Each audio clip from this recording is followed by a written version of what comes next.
What's up, everybody? This is the Jedi. First things first, I want you to know that I will have the first installment of the piece on South Africa probably before the weekend, but certainly by Friday, if not on Friday.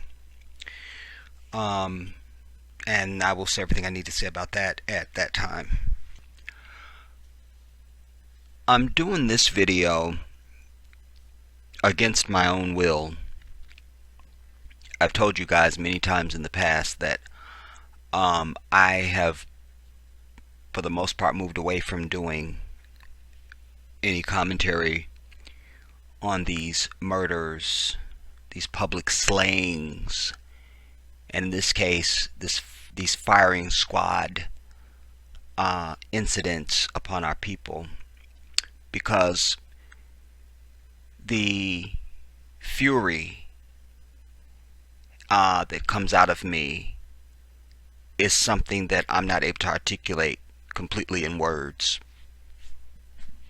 because I'm furious at what's happening. I'm furious at this white devil, but I'm also furious at my people for their lack of vision, their complacency, their ignorance, their cowardice, and their lack of passion. I always tell you, if you're going to have something you never had before, you've got to do something you never did before. That is the recipe for success in life itself. So when I do these commentary on these incidents, I have to come at my people also, because my agenda is truth. That's it. It's not about feelings and opinions and all those things. That's the last thing. It is about truth. And for too many generations, our people, and still, quite frankly, want to, you're like your slave master. You know, you don't want the truth, and then if it's told, you want it to be put in a nice little fuzzy box, you know, with a Tiffany bow or some bullshit. And this is not the brand you will ever get from the Jedi, period. That has never been my way in life, and I'm not changing. The times are too critical. They're too critical. So, my intent in this is to bring this because there's some things that stood out about this that were compelling. And it was another opportunity to remind you as well. This murder of Stefan Alonzo Zoe Clark. He was 22. And there's some inconsistencies going on, as always. You know, dead men don't talk, they murder us, and then they tell their white devil lies. You know, I need you to know that I'm bringing you video in this in real time. So literally it took them 4 seconds to shoot him 20 times. 4 seconds to murder him. And because it's in real time, you see them going around the neighborhood and checking different houses and so forth, and then they get a handle on where he's at, and then they start going. Anyways, I'll cover that when we get to it. I'm also struck by the fact that the helicopter had night vision on it, and one of the still shots I'm going to show you, as well as the video,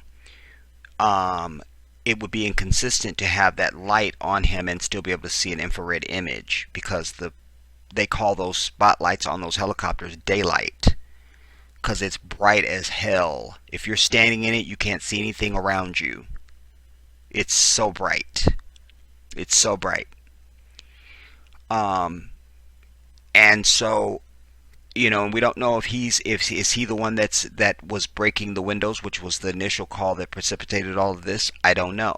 I think the evidence is there that it probably was him, or maybe he had other people with him or something, whatever. That's insignificant.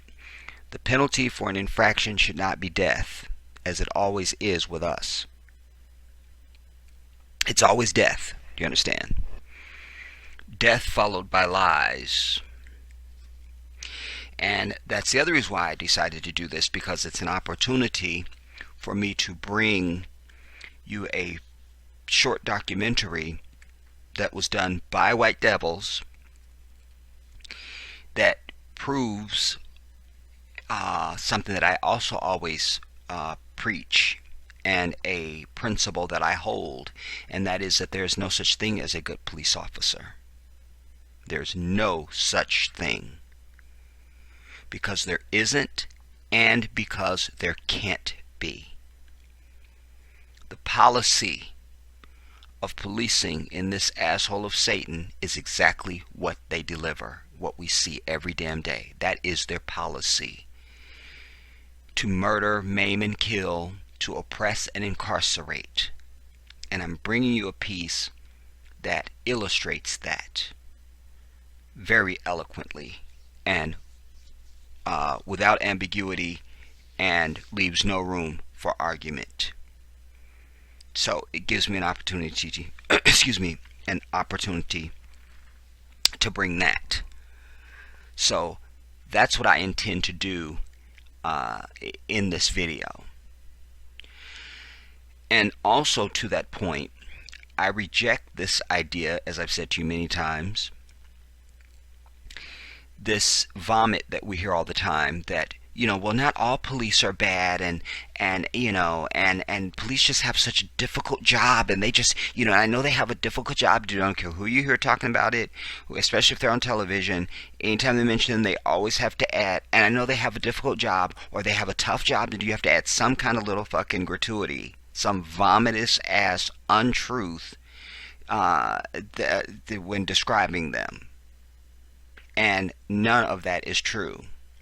The national statistics, that we are not the ones that are coming up with the numbers, but the national statistics show that most police officers go through their career without ever having to pull their fucking service revolver. That's first. Do you understand me? And unfortunately, they're not being killed on the job and all this shit at these great numbers and all that. Again, they're the ones keeping the numbers. Excuse me. In fact, the data is that if you want to start on the low end of the scale, the most dangerous job that you could have in this asshole of Satan is working at a 24-hour convenience store. Because they typically have a lot of cash on hand, they're 24 hours, they have a lot of traffic, there's a lot of people in and out, da-da-da. Alright? That's what the data is, that is the most dangerous job that you could hold in this asshole of Satan. Now, at the other end of the spectrum, as I see it, the next most dangerous job that you could have, and one that you're literally putting your life on the line for people every damn day, is an airline pilot. You see, you've got several 100,000 tons of aircraft, plus aeronautics, mechanics, there's, you've got all sorts of things. There's wind shear, there's turbulence, there's all kinds of mechanical stuff that can go wrong, and, just the list is endless. And on top of that, you have several hundred people sitting behind you, depending on you to get their bitch ass to wherever they're going. And most pilots are taking off and landing several times a day, all damn day. That's a dangerous job. That's putting your life on the line every damn day. Not a fucking fat ass, lard ass, donut eating ass, fucking lying ass, criminal ass cop in this bitch. Language is important, everybody. I always tell you, how you think and speak about anything is how you relate and react to that. So we can never let it be put upon our psyche and on our thinking that these are some benevolent people who are literally doing God's work and they're out there to put their life on the line for you every day. Nothing is further from the truth. Nothing is further from the truth. And I suggest to you, and not just suggest, I proclaim to you, that one of the first requisites to even be one of these assholes is that you have to be just that, an asshole. We have endless stories of that we've seen over the many years where you have police that have come forward to talk about how they were harassed because they were quote unquote whistleblowers. Think about what an oxymoron that would be if you're in an organization that's about law and justice. Should be no whistleblower. You see? We've even seen small groups, maybe 5 or 6 police or something like this at a time on like 2020 or Dateline or something like this, and they've risked their life to come forward to talk about the corruption in their departments and things like this.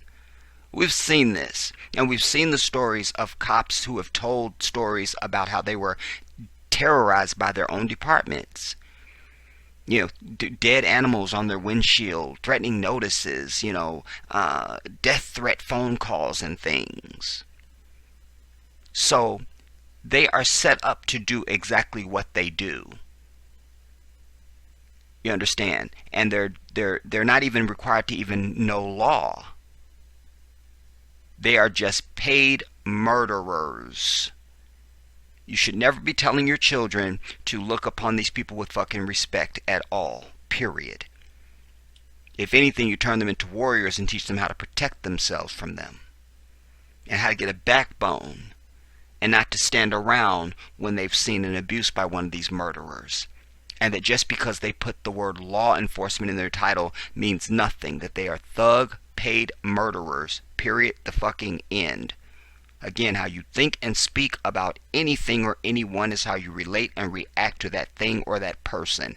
Period. And no African individual anywhere in this asshole of Satan should ever have nice things to say about these damn people. I don't care what state, county, or jurisdiction it's in. If they wear one of these fucking uniforms, they are the enemy of African people historically and currently. And they are a danger, a deadly danger to our people. Now, I don't know what this kid did, you see, and alas, it doesn't matter. Because at the end of the day, the penalty should not have been death. And then the handling of the shooting and the aftermath and so forth, that also pissed me off. And then there's some things about the family and so forth that I'm going to get into in this piece. So that's what I'm here to adjudicate on all of this. Like I said, I don't like doing these stories because I'm dealing with a populace that is content to sit around and hear about our oppression, but in no way is desiring or motivated or inspired to then let us now do something about it. That pisses me off.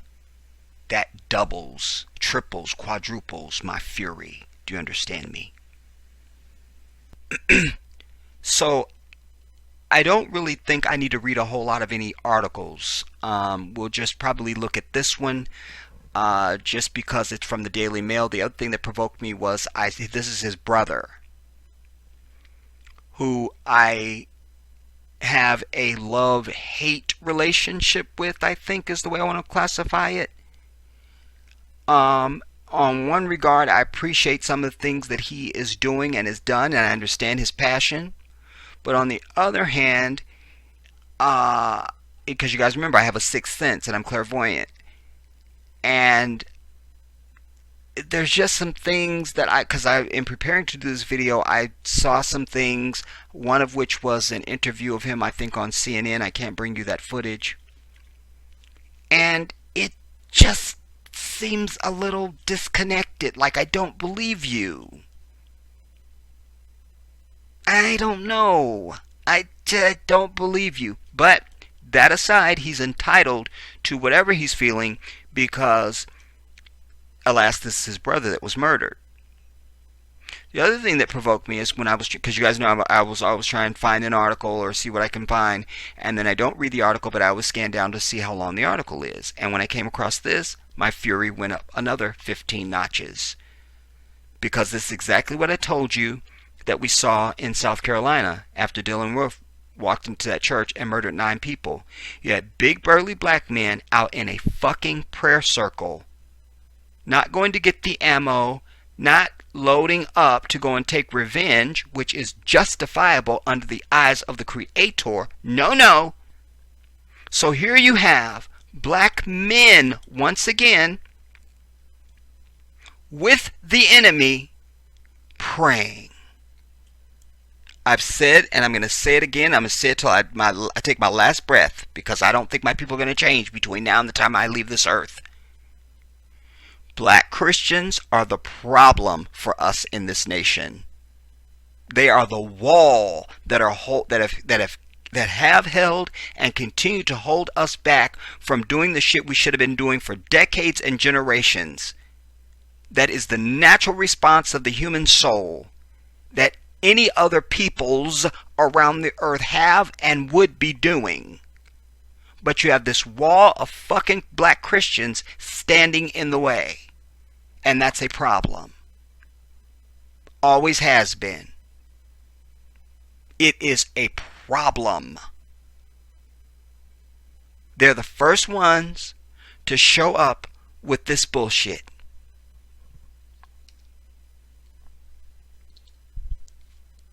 And 86% of our people in this nation alone, because it's the only place on earth where that doctrine is monopolizing our people, a direct hand-me-down from slavery. 86% of black people in this goddamn country are under that Christian anesthesia, and they are the wall that frustrates our efforts at every fucking thing that we do in this nation. There they are. Bitch-ass black men. Bitch-ass. Bitch-made. Do you understand? Now, this whole thing takes place in Sacramento, California. And this kid, his brother, went into the city council meeting and was jumping up on shit and, getting in their face and all of this. You see. And that's fine, but you notice these people are wearing those same shirts that these fake-ass bitches down here are wearing. They're the same people. So, this brother doesn't have the type of backing that he should have. I remind you, it was the Black Panther who marched. Ironically, this takes place in California, in Sacramento, because I remind you, it was the Black Panther who marched into the fucking state house in Sacramento, California, back in the day, guns in hand, exercising their Second Amendment right of open carry, and terrorized every white devil up in there. They immediately changed the law. To this day, California is not an open carry state. Directly because of the Black Panther. Because what? They always change. They only make rules for us, and they only change them for us. In the middle of the game. Now, the brother of an unarmed black man who was murdered and shot 20 times by these fucking white devils interrupted a city council meeting by jumping on the desk in front of the mayor. Stevante Clark marched into the specially convened meeting of Sacramento City Council on Tuesday and leaped on the dais before chanting his brother's name, interrupting Councilman Larry Carr. I also want you to know that this murder took place last Sunday, I believe it was, the 18th. So that would have been the Sunday before last then. Alright. Security guards surrounded him and seemed to try to lead him out, only to have audience members yell out, "Let him speak."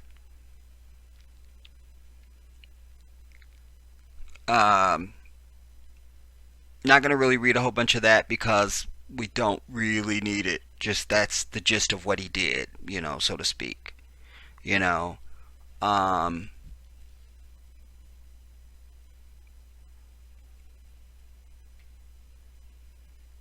and of course, you have all the protesting and all of it going on. That's standard, of course. They can always be counted on to get in the streets to yell and scream, but not do a fucking thing.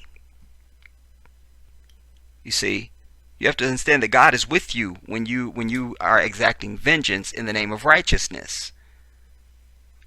You see, God instructs mankind never to be the aggressor, but you definitely have the right to act once you've been aggressed upon. Period. But the white devil told you, and two wrongs don't make a right, and turn the other cheek, and give me a break. But there they are, with the fucking chief, praying. Wow. I'm over it. We're gonna look at this body cam footage. It was caught on the body cam, blah blah blah blah blah, and we're gonna see his aunt and his mother, which are also an embarrassment to all humanity, and I want to make commentary on that as well. We're not preparing everybody. Preparation meeting opportunity is what is the formula for success. And it's very easy for people to disrespect you when you don't have the proper presentation. Some environments and scenarios require that you present a certain presentation, period. I also have great concern about this dude, Benjamin Crump, who we've all become acquainted with in the last 3 years or so. To me, he seems like the new age Jesse Jackson and Al Sharpton. You see, what he has that neither one of them have is that he is a lawyer. Al Sharpton's not a lawyer. Jesse Jackson's not a lawyer. Jesse's claim to fame is that he was part of the civil rights movement, marched with Dr. King, and he ran for president. And he's been an activist. Pretty much the same thing with Sharpton, except he didn't march with Dr. King. But this Benjamin Trump dude also concerns because once again he's what? A black Christian. The worst amongst us. No fight, no passion, not willing to be activist, militant, martyrs, none of that. They're only going to do so much in the little swimming pool that massa has allowed. And you're supposed to feel like you're doing something in that little swimming pool. So, I can respect him, but I don't have to like his ass. And I can respect him and still say that he is part of the problem. But once again, and by the way, I haven't found no father nowhere in all of this. Only women. It's always one of our women that have to step to the mic once something has happened. And I've told you till I'm dry in the fucking mouth, I'm sick of that. Because all our bitch ass men can do is not protect, not show our children how to be warriors and how to fight back. No, they get their fat ass into a prayer circle with the enemy after the act has been completed. After we've been disrespected once again. That's all they got. That's all they got. That's all. Bitch ass black men. Bitch ass.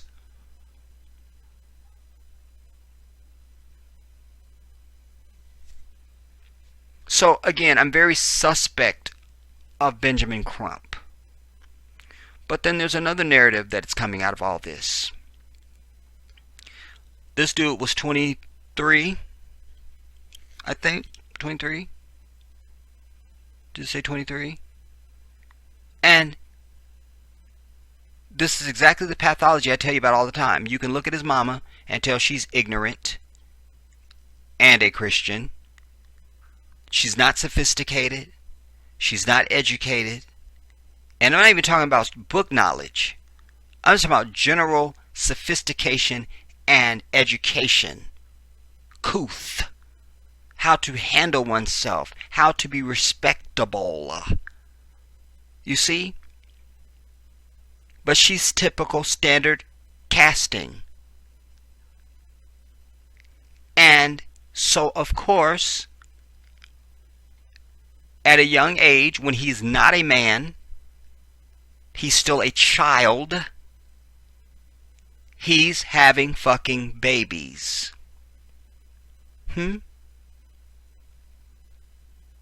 So whatever he was doing out there that night, if you got to be hopping fences and shit, you're not living your life right. Period. Period. A legacy of ignorance. A legacy of ignorance. And our women are not helping this legacy, because when you have boys, first of all, you want to sit around and bitch that you need a man to raise a boy. That's not the fucking truth. We're trying to raise decent human beings, and you don't need a male to raise a boy child. You just don't. You just don't. Allah has shown you through all His creation that He creates every variation of everything. He's shown you through all the prophets, even. You have prophets that had parents. You have prophets that didn't. You have etc. etc. You see twins. You got some that are one twin is a boy, one is a girl. Sometimes they're identical. Sometimes they're both girls or both boys, but they don't look alike. You got the ones that are conjoined, ones that are, I mean, He's showing you. I always tell you, creation is not for decoration, everybody. You're supposed to be paying attention, but you don't know that. Because all you got is Christ is your personal fucking savior and shit. That's all you got. No connection to God. No acknowledgement of the code of life that He's laid out for everything you're supposed to do in your life, from birth to death, from day to night. You don't know any of that.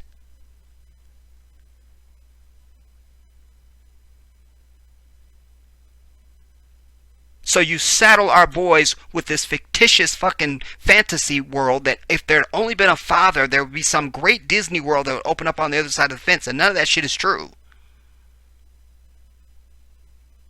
Your dumb ass can't see that you have many examples of men who didn't have their father. Barack Obama was president of this bitch,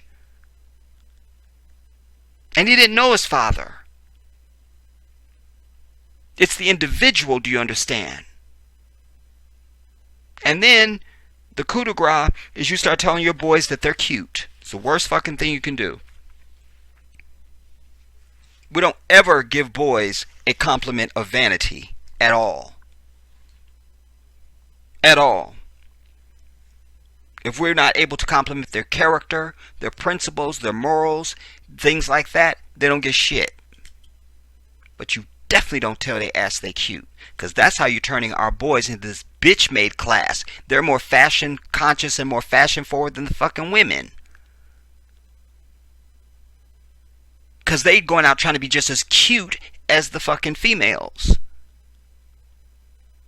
They don't have the first definition of what it is to be a man. They have no idea. None.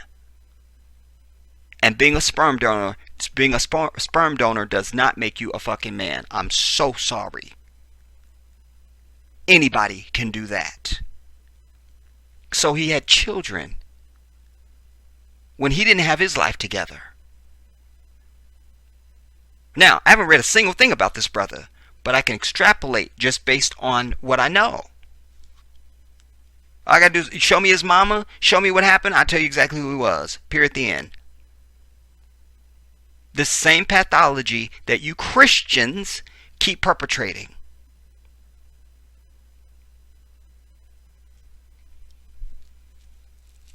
Now, 2 children have to grow up without their father.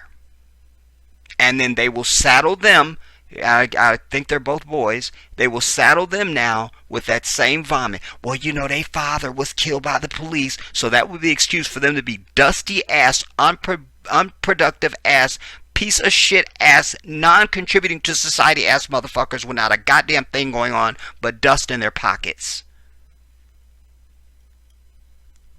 And early fucking parenthood and shit. There's a pathology, everybody. I always tell you, nothing just becomes. Then, I suppose these are NBA. Okay, this is the Kings, because there was a video. I'll show you a clip of that. I guess those players are, because this is where they were outside of some stadium out there in California. I don't know who the Kings are. I guess they're a basketball team. I guess, now that I see the picture of those brothers. So, you know, they were able to delay the game. You know, big deal. You see? You got them outside delaying the game, but you got these black Christian ass fucking basketball players. All they can do is a bitch ass t-shirt. That's it. That's it. Because they are not men. You see, it doesn't take a man to be able to tell a young boy your principle is supposed to be first, that you give up every fucking thing for that, including your fucking NBA career. You see? Bunch of bitch-made ass people, that's it. So the people with the real fire who would make a difference, we are frustrated. You see what I'm saying? And indeed handicapped, because your asses outnumber those of us who really would get the job done and make real change for our people in this bitch. Period. I'm just over it. But instead, they give you a damn t-shirt.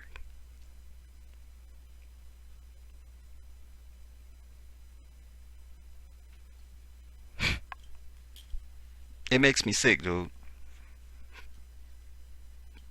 Sacramento Kings and the Boston Celtics also stood in solidarity with Stephen Clark, wearing warm-up t-shirts with his name and the phrase accountability, we are one. You're not one, bitch. Because if you're really one, you take that bullshit ass t-shirt off and you march out of there and say, I'm not playing basketball no more. Because the plight of my people in this bitch is far more important than any coin I'm going to make or me running up and down a goddamn basketball court like a fucking slave. But you see, the black Christian has no discipline. None. And sacrifice is definitely off the table. Period. Because that's why you're a Christian, because it doesn't require anything from you at all. I don't have to do anything. Christ is my personal Savior, and He died for me even. So I don't got a fucking thing I got to do the rest of my life. I can just bitch off and do whatever the fuck I want to do, and I'm definitely going to heaven, and no, you're not. It's the biggest lie ever sold. Biggest lie.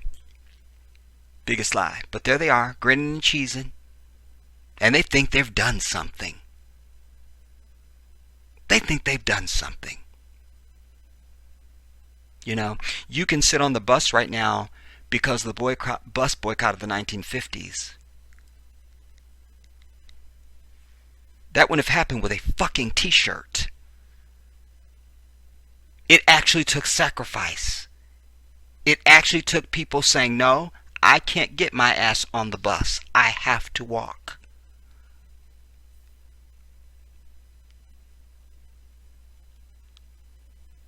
But you done got comfortable with the scent of massa's asshole now. You think you've arrived. You think you've made progress. You think this. You think this.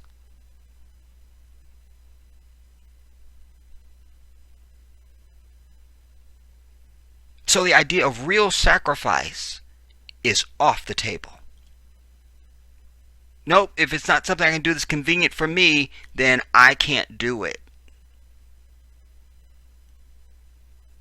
Anything worth having in life requires great sacrifice and a great price, everybody.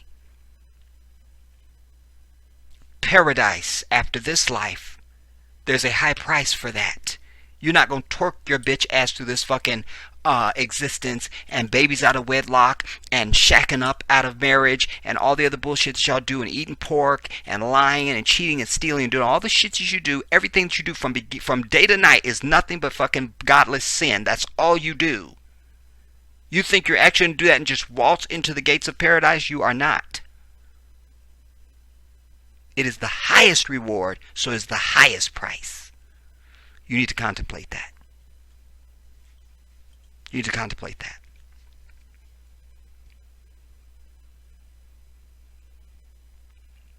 Now, I want to get into some of this video.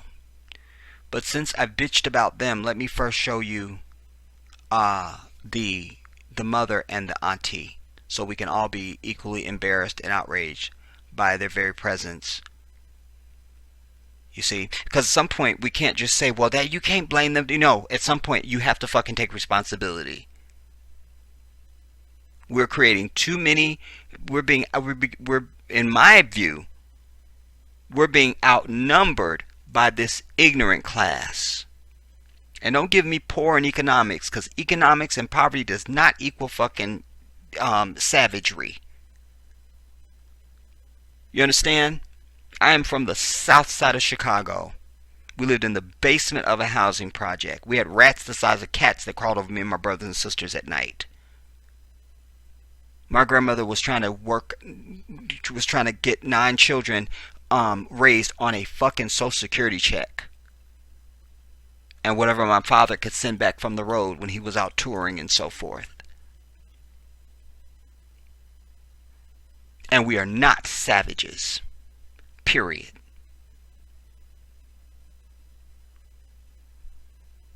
I don't do well with excuses.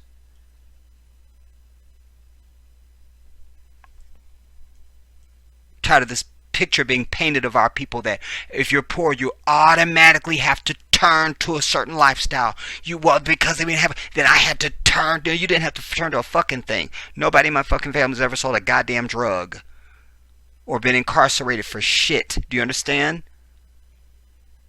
We've always been law-abiding people who are not savages, who are well-spoken, who are educated, who applied ourselves in school, and on and on and on. But the average poor black neighborhood, you go into this bitch, everybody in that bitch is a savage. It's a cat-eat-cat environment. One's trying to steal from the other one and do this, and there's no harmony. This goes to character, not your fucking economic station in life.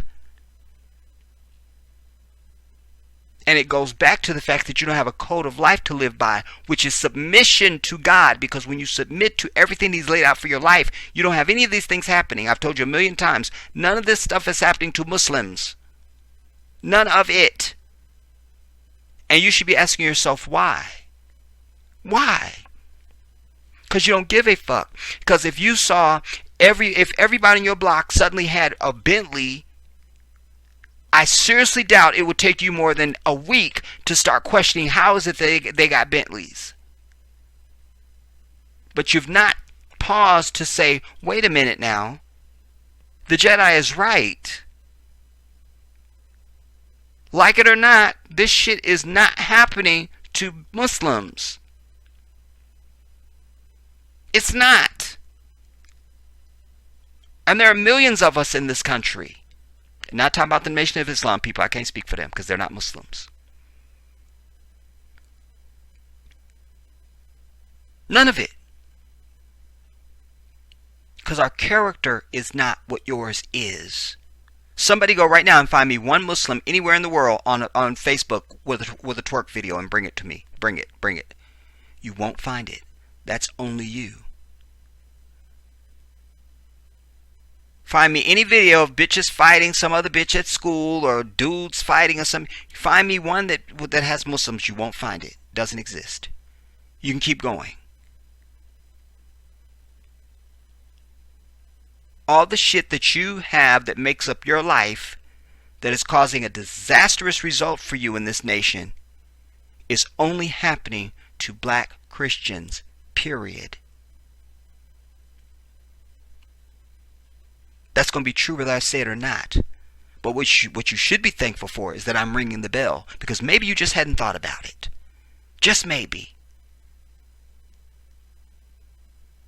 And now you can think about it, and God willing, you will try now to fix it. Begin with your own ass. You got to realize your character is fucked up. Whether you know it or not, it is. Find me one episode of Iyanla Fix My Life where she's talking to Muslims. I'd like to see it. You won't. You won't. Because the only people got all this drama and bullshit going on is fucking black Christians. That's it. So one has to say, where does that come from? Well, it comes from slavery. You got to adopt a prescription of the way that you live your life that is in accordance with what everything that God has put down for you. And you're not going to find it in that Christian vomit. You haven't, you can't, and you won't. You need to put that down.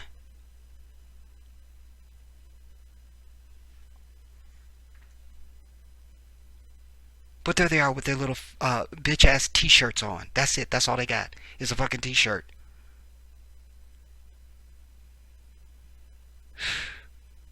It just gets sadder and sadder as you dig. It's already a tragedy enough this brother lost his life, but the more you dig, it just gets sadder and sadder. That's it. You see? Now, like I say, it's just, well, let's go to his auntie and the mother now, because this also makes me sick. Shame on you. That's it. Shame on you. The family of 23-year-old Stephon Clark, joined tonight by Black Lives Matter protesters blocks away from the home where Clark was shot to death by Sacramento police officers. The house where it happened, still blocked off by police tape, is Clark's grandparents' home, where family says Stephon Clark was living. An innocent black man going to his grandma and grandpa's house where he lived? Now, how you going to explain that? How you going to justify that? A Sacramento police spokesman said they were called to the location on a report that someone was breaking into cars. It was a sheriff's department helicopter that directed police on the ground to Clark. A deputy watching from above advised them he had broken a window to the home. Sacramento police officers say they tried to take Clark into custody, but he refused their verbal instructions. Looked back at our officers and faced them and had something, an object in his hand, and pointed it at our officers. And at that time, our officers believed that it was a firearm, and out of fear for their own lives, they fired their service weapons. Protesters tonight said Stephon Clark was holding a wrench. The two officers didn't move, according to the police department spokesman, for 5 minutes while they waited for backup. Fire department paramedics eventually responded too and pronounced Clark dead. His family disputes that he was confronting the officers at all, saying instead he was shot as he was moving away. In the back. You know, how? So that means that he was running. So that means that he was probably saying, this is my grandmama's house. This is where I live. You know, leave me alone. 2 Sacramento police officers have been placed on paid administrative leave while the incident is being investigated, which is standard department protocol in cases of an officer-involved shooting. Now that's a total embarrassment. It's a total embarrassment. We're seeing the fruition of a pathology that, as I've cited for you, has been going on for decades and generations, everybody. How is it that everybody under the sound of my voice right now knows some sister that speaks just like that and carries herself just like that? We all know.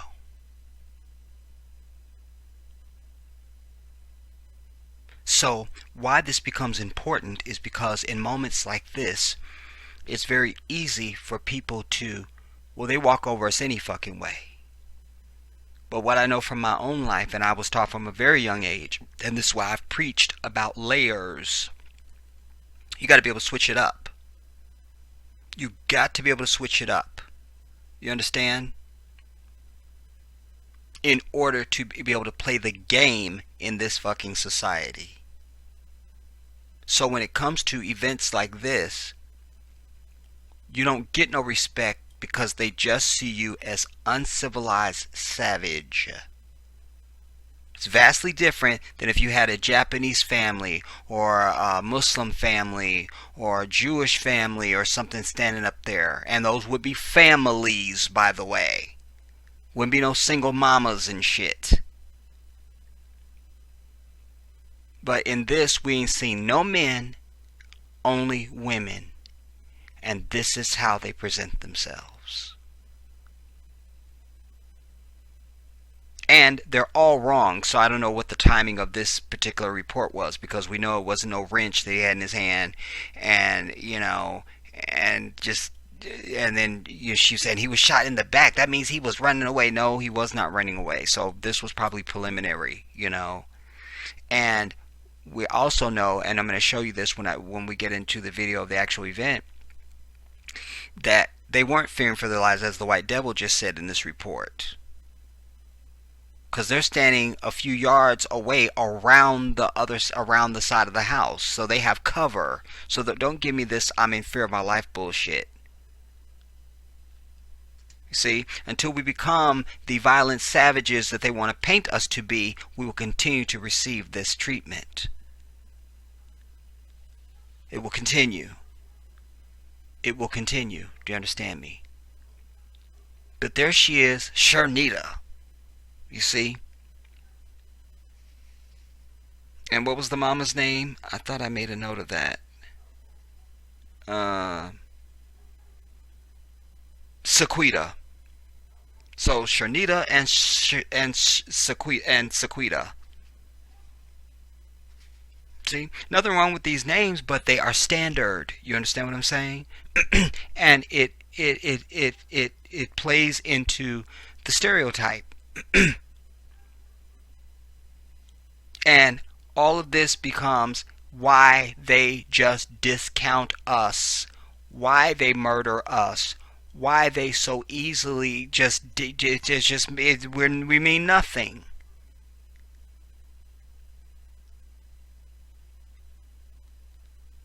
So they do the same shit. And they know, only thing we got is, wait, cue the Christian fake ass pastors, here they come. That's it. Where is the fight in our people? Damn. I'm over it, dude. I'm over it. Let's go to this other piece now. I just want to scan this other article just so that we've scanned it, just to see if there's anything there, and then we're going to go into the video. And hundreds of Sacramento City Hall protests, please kill them. So this is really nothing. It's just a rehashing of the other one.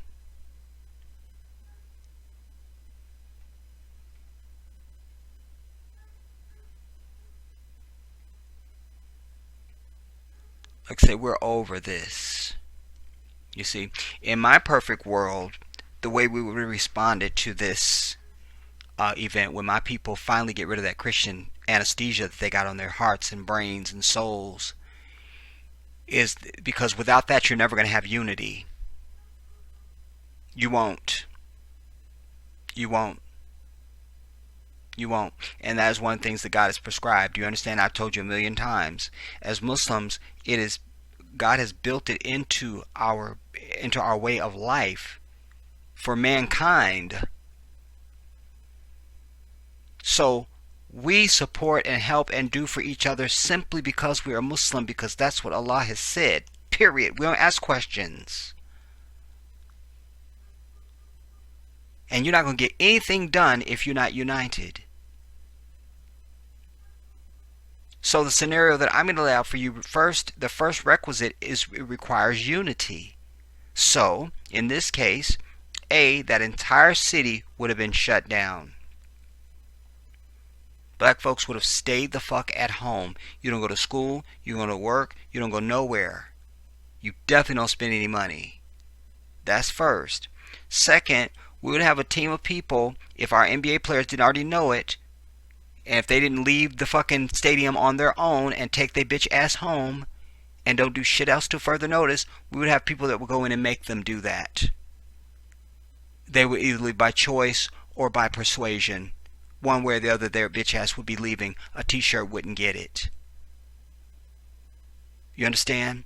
Because if you're not hitting this white devil where his pocket is or his very next breath, you're not doing anything. I've said that. You're not doing anything and you will not be effective. You have not been effective. You have not. Then we would demand within 24 hours, we want a total accounting of this shooting. Not based on what they think is right and fair, but what just is right and fair. You understand? And down the list you could go. Oh, we would get result. We'd get it. We'd get it. But as with anything in life, you have to be able to show your enemy, your abuser, your oppressor, whatever it is, that you mean business. And that you're not playing games. You see a woman being abused. And she keeps on going back. What's the first thing you say? Why do you keep going back to this dude? Why don't you just get the fuck away from him? Why can't you just, and you're over her. We never tell her to pray and go back. That two wrongs don't make a right. That she's supposed to love and forgive her enemy and her abuse. We don't say that shit. So why is this the prescription for us? Why is that psychotic bullshit being practiced by us? Why?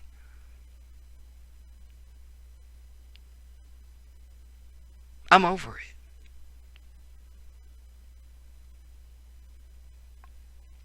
Now, let us look at some things now. Now, here he is. That infrared image that I was telling you about.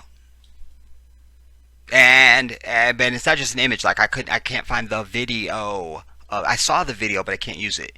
But the one, the moving action one of this portion of it. We're gonna show the other part, but this part, So again, and it's him. And then now that's when he's actually jumped the fence into their yard. So then he does the thing, and then now. But now you see, here they are over here. Around the corner of the building. And I'm going to show you some video from the body cam in just a second so you can get perspective. You see? And they shot him it took them 4 seconds to fire 20 shots, everybody. 4 seconds. And then they stood back for like 6 or 7 minutes. And you're going to hear the bitch say, well, let's just wait in case he's faking. Really, bitch? Remember, they're supposed to be so professional, and their perception is greater than all of humanity and mankind. They don't know when they've got a dead body laying over there already? So to me, that's murder plus murder after the fact. Because you shot him 20 times, and then you didn't try and help him at all. But this is the nature of this savage devil. Do you understand? Let's not make any distinction simply because they have on a badge and a gun. That means nothing. This is the natural inclination of these people. Period. With or without a fucking badge or a gun.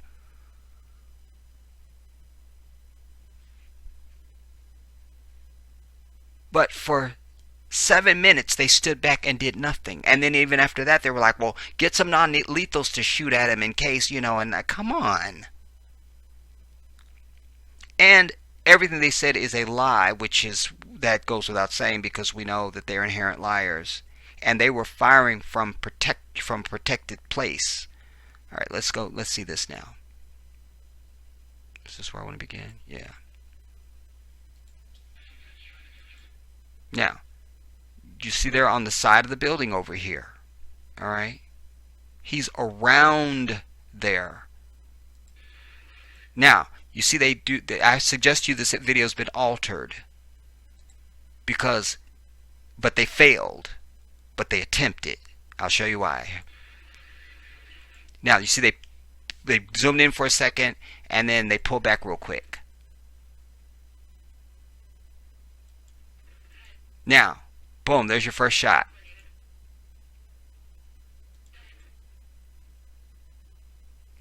Now, did that one hit him or miss him? I don't know. But it's clear to me that he was clearly trying to get down on the ground and assume the position.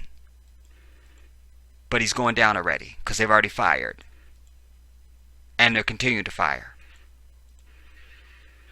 You see those white speckles? That's the heat register from the bullets. And with the infrared filming. But they claim they gave him commands and he turned and held something and pointed something at him. The same lie they always tell. The same lie they always tell. You see? If we had been a people going back generations that had been cutting their tongues out, we wouldn't be hearing these lies anymore. You see? But love Massa. Pray for Massa. Pray with Massa even. But that's your first shot right there. And they just keep on barraging. There's no break. They just like they start and then they don't stop. For 4 seconds. Shooting 20 fucking bullets. Now you see, that's what they cut out before. They run back this way and then back.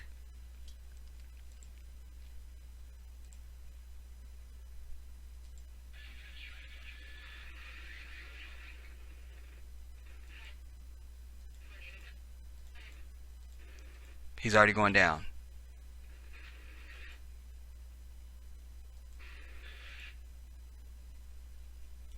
And you saw his leg move after he was down. So that was definitely a bullet strike. I suggest, because you see his legs are spread apart there. I suggest he was trying to assume the position and they just kept on firing once he was already down. They saw him go down because the area is well lit from where they're shooting. See there?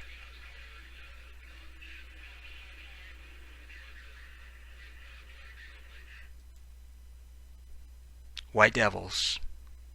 White devils. The white man is the devil. You see how lit up it is? Do you see this? And remember, you have the chopper overhead as well. I want to go to this video of them, this other video that will show.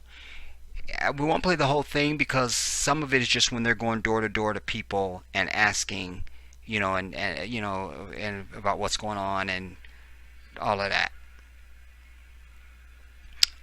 So I think I made a note of the time signature on it.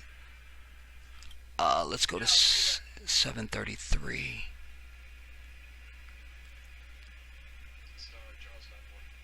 We'll go to 7:30. How about that?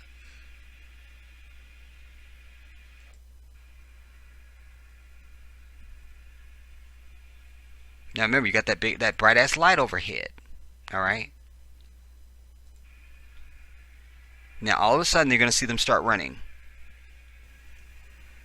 Let's hope this audio doesn't betray me. Now this is where they're just looking for him. And then you're going to see them start running. I guess they get word from the helicopter.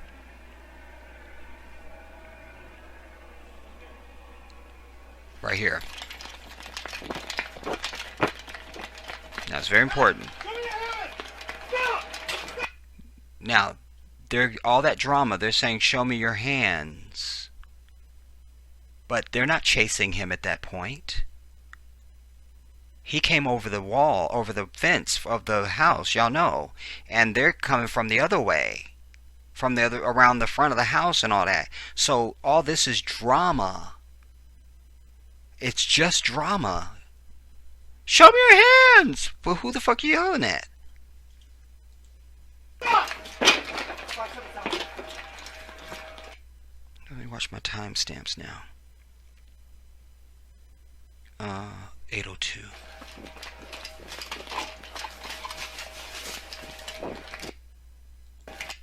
At 8:02, I wrote down, "Is this him?" But you don't see anybody, and I'm not really sure what the perspective is there, quite frankly.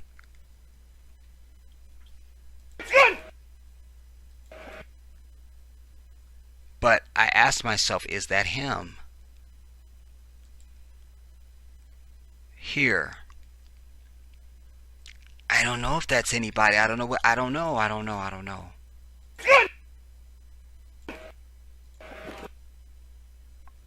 Okay.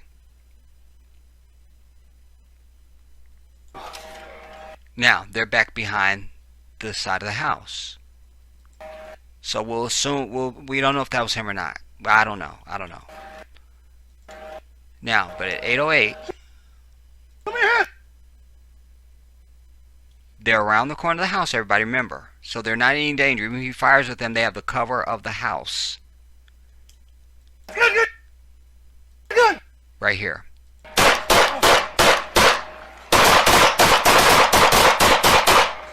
Done. 8:12 is the timestamp on that. 4 seconds, they just fired 20 shots. 20 shots. Do you understand? 5-7 shots fired, 7-8 down. Show me your hands! Let's see your hands! Now they're supposed to be experts, remember? It's what was in the mind of the officer and all of it. You don't know when you've hit a target or when the person is down and they've clearly not doing shit else. You see? Then you're going to hear the White Devil say, I'm going to do a tactical reload. Well, when I heard that, I needed to go and look that up because I am the Jedi.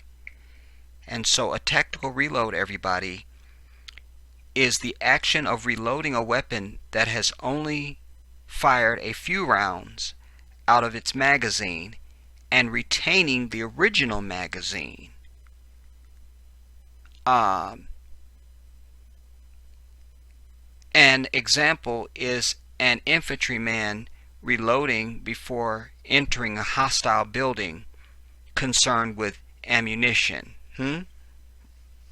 So in other words, to translate that for you, he's doing a tactical reload because not to use the rest of his magazine. He wants to be sure that he's got enough ammunition to continue fucking shooting this brother if he needs to. So he's doing a tactical reload, huh? You're going to hear him say it. 5-7, he's down. No movement. We're going to need additional units. Come in from the west to east of the yard. Let's see your hands! You alright? You hit? Yeah, I'm good. He was still pointing when I saw again. You alright, dude? Yeah, I'm alright. I don't think I'm hit or anything. Wait now. You heard the White Devil say he was still pointing when I saw him. We know that's a lie from what we saw from the infrared images. At no point did we see his arm raised, and we would have saw that clearly in that infrared imaging. The other thing I want you to notice is they didn't run that far, everybody. This is in real time. And they're still out of breath. Still. Because as I told you, this is an adrenaline rush for them. They enjoy this. They enjoy this. You see, white kid goes out and puts fucking breaks windows and toilet papers houses and shit, and he just gets a summons to go to fucking court. This brother has to be shot 20 times by this White Devil. And again, all of your black cops out there make up the Christian class. Because where's the black cops raising the numbers on a number of white people that are being shot every fucking time we turn around? No, because they're Christians. You understand?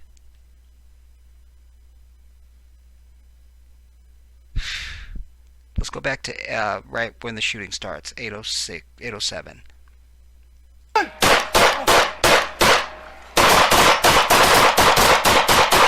5-7, shots fired, step straight down. They love this. Show me your hands! Let's see Show me your hands. What does this say about their psychology? They're still telling him, show me your hands. You should shoot a guy and he's supposed to show you his hands? How the fuck does that work? Somebody tell me that. You want me to believe that in their academy they don't ever say to them, you know, if you've just shot a suspect, they may not be able to show you their hands, so you don't need to yell that bullshit. You know, maybe you say it once or twice, but after that leave it alone because you're just yelling at a fucking dead carcass who can't do anything. But the coup de grace for me is they know he's dead. And when they do finally take their... And then some white bitch shows up. And you're going to hear her in a minute. But when they do finally go over to him, what do? Fucking handcuff him.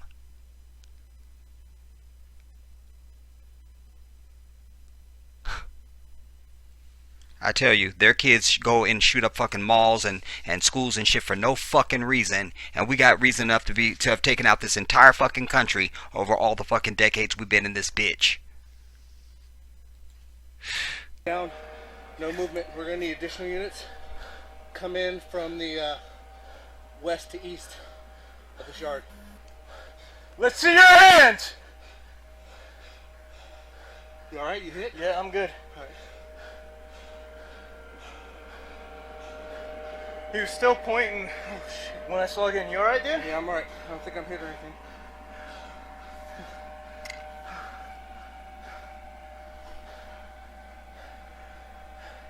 I got him at gunpoint, dude. You do a tactical reload, okay? There it is. I think I shot about 5 times. A tactical reload.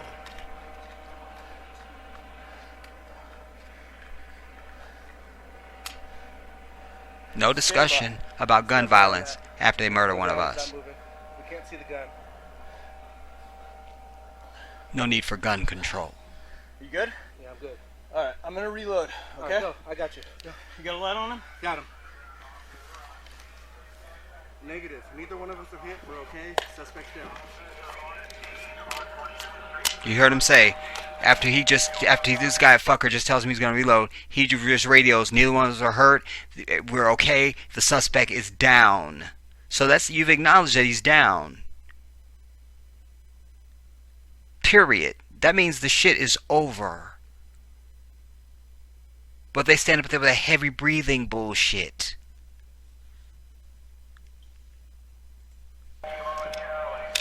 Alright.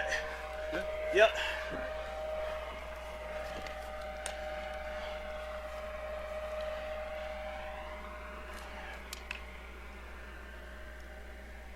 One Charles 5-4. There's an older model, looks like Chevy, in the driveway.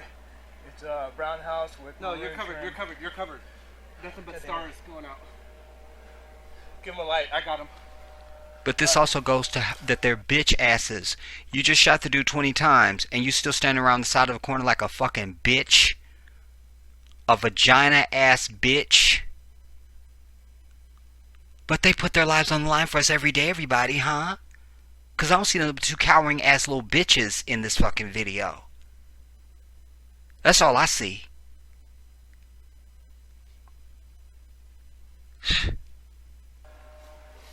Like I say, they're so afraid of us, they won't even approach your dead body without backup. That's how afraid of you they claim they are.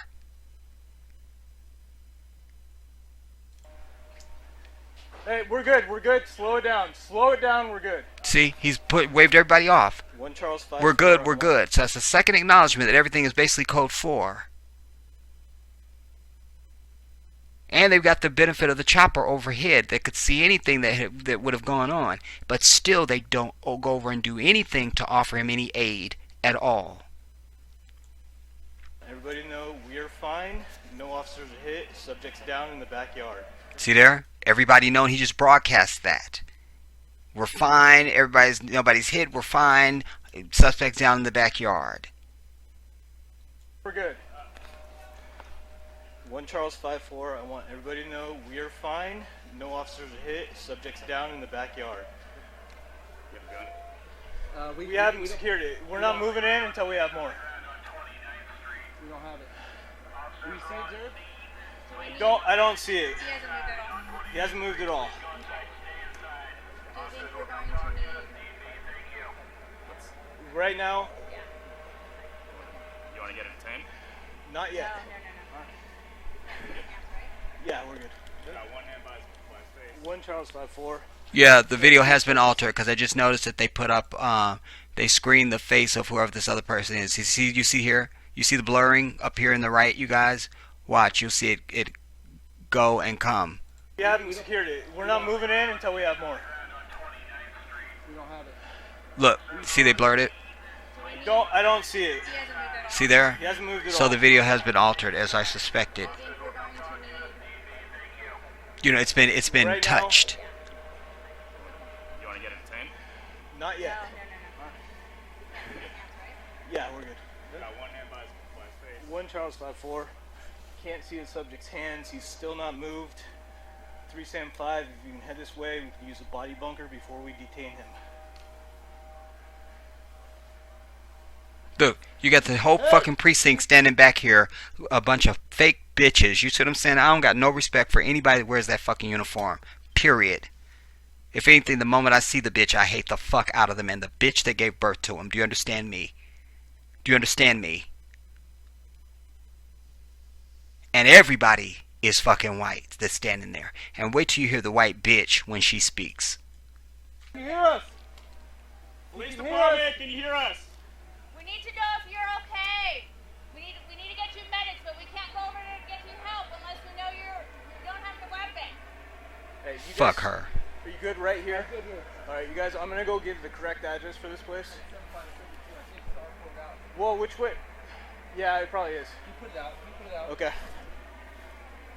I pray for these people to choke on their own blood in their sleep. Do you understand me? Move. Can you hear us? That's it. Hmm? He didn't move after that. He has moved. Okay. He came up and then he kind of approached us, hands out, and then Yeah, he was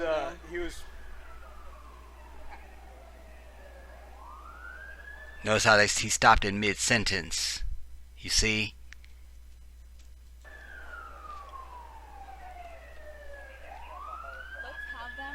Let's have the next unit just bring a non-lethal in case he's pretending, but let's just... Look, do you hear it say, let's have the next unit do something in case he's pretending? Fuck her. Hope the bitch is in a fucking head-on collision. Let's have the next unit just bring a non-lethal in case he's pretending, but let's just in case. alright.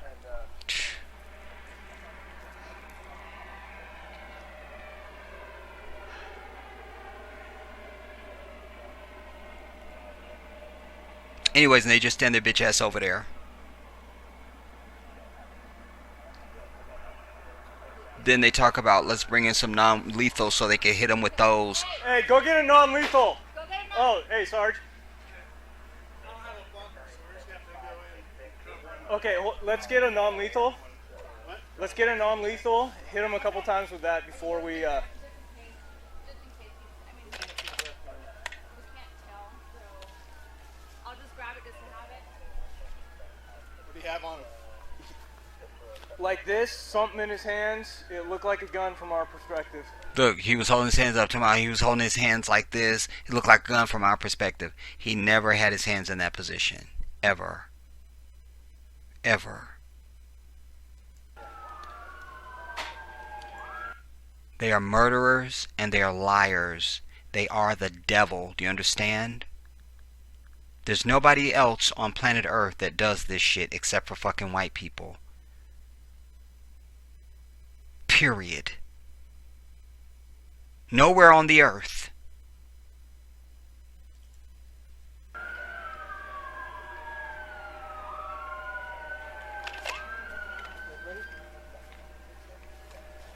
Good? If one of you guys want to go hands, cover him. Oh, fuck.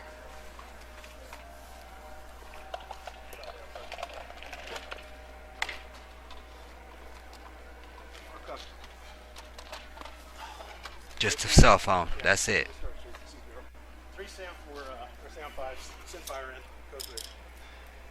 And you see they're cuffing him.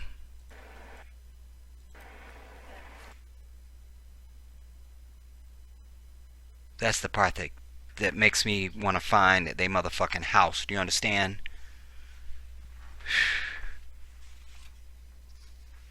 Wow. I'm over it, dude.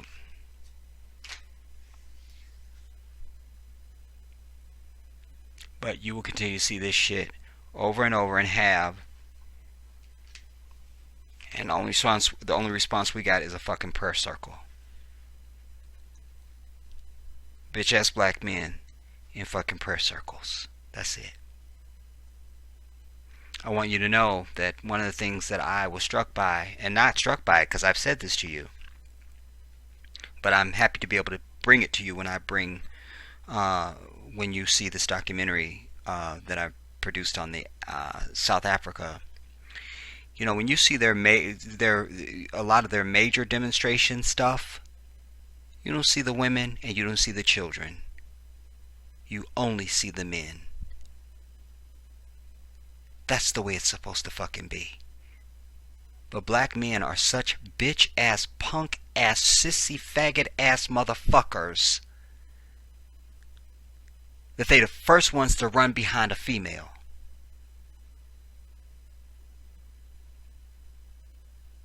I'm over it. I'm over it. Anyways, I want to close this out with one of the reasons why I brought this whole thing. And that is to bring home my point that there is no such thing as fucking good police, everybody. I'm going to show you a piece now. It's a piece done by the news media.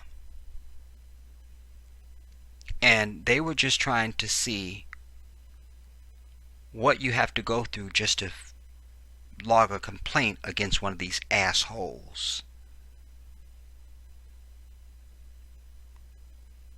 You see, in other countries they don't take this shit. You see, even the mafia in this country, they would never do this shit to the mafia. Mafia will find you and where you sleep and take your ass the fuck out. They do this shit to us because there's no response. No consequence. No consequence. And so, anyway, so this piece was done by the news media. And they visit, I don't know, like 50-something precincts. And it's the same shit everywhere that they go.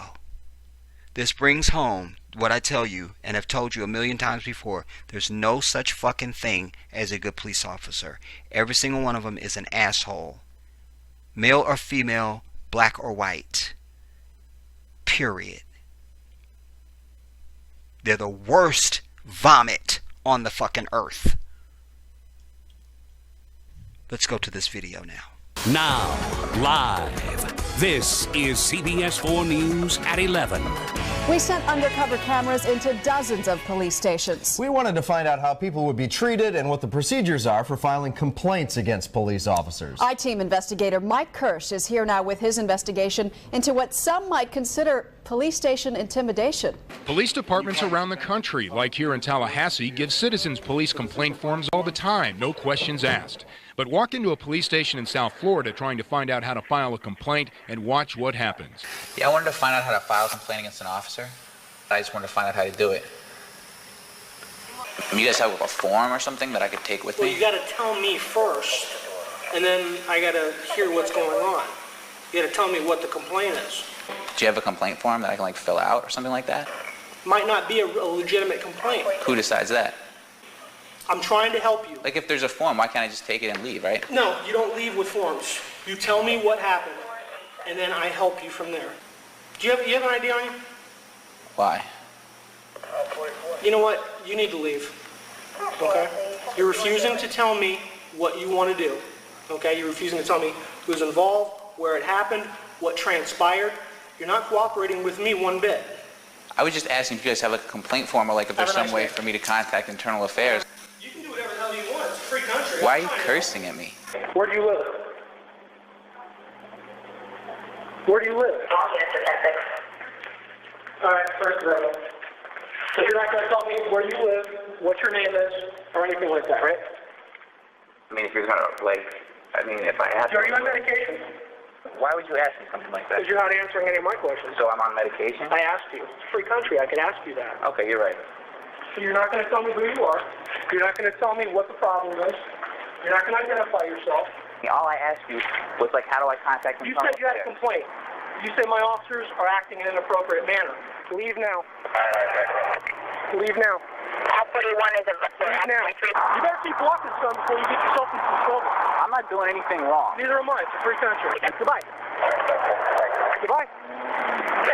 Why don't you get out of my face, man? I'm not in your face. I'm standing. Sidewalk, free country. One more step towards me, see what happens. I didn't take a step towards you, man. Take one more step towards me, see what happens. There's about 3 or 4 black belts in the driveway.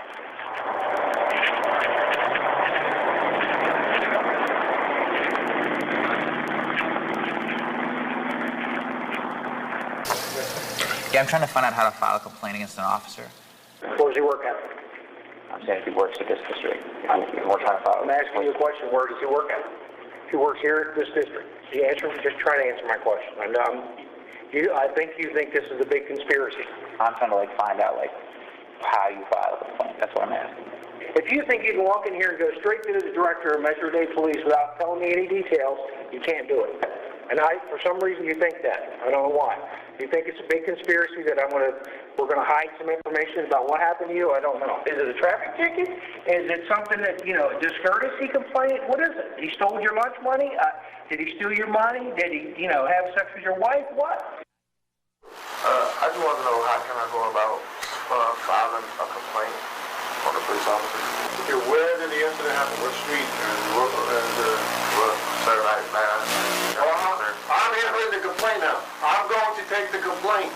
Okay. So you got to speak to me so we can discuss this and see what we can do. Okay. Speak to me about it. Where did this happen? Okay, sir. Leave, sir. Leave. I don't. We don't give you a form. Where do you live? I don't really want to say. You don't want to say? No. Where you going? You want to play hardball? We play hardball. I want ID. For what? Because I'm asking you for ID right now. That's why. Here. Hand it to me. Here. Hand it to me. Here. Hand it to me. Are you kidding me? Hand me your ID. Here. I said, he's giving it to you. Hand me your ID. Are you kidding me? Hand me your ID. Is this some... What are you doing here? This is very I came to ask you how to file a complaint. Right, and this is very suspicious here. Asking how to file a complaint is suspicious. Why don't you shut up? I say this is very suspicious that you pull in here at this time of night. He comes over 8 o'clock. You're constantly butting in. I'm constantly butting in? Sir, I would like to leave. I would love it, but he's got your driver's license, so you're just going to have to sit here. So are you detaining us? Okay, could I give you a ticket right now for improper backing? You can do whatever you want to do, I suppose. Yeah, that means yes, I guess you're saying, right? And for backing up, correct? Yes? I was backing up, sir, because I was leaving. There's no way, to just write it down on something? Well, first of all, why don't you tell me what happened, and I'll tell you if somebody did something wrong to you. I feel like I know, if somebody did something wrong, Maybe not. Sometimes people don't. Some people think that we're not allowed to do certain things, and we are. And sometimes, some guys take it overboard, and they're not allowed to do that. Right. I don't know what happened. Right. Yeah, I'm not going to, I don't want to talk. I tried to help you, but obviously you got issues. I don't have issues, man. The real issue seems to be why can't a complaint form against the police be found seemingly anywhere at South Florida Police Department? Is there just a form that I can just fill out? Is there a form or something? Is there just something I can fill out? You guys don't have a complaint form or anything? This hidden camera test was carried out by a police abuse watchdog group called the Police Complaint Center. Remarkably, of 38 different police stations tested around South Florida, all but 3 had no police complaint forms. Is there a form or something? Is there just something I can fill out? You guys don't have a complaint form or anything like that?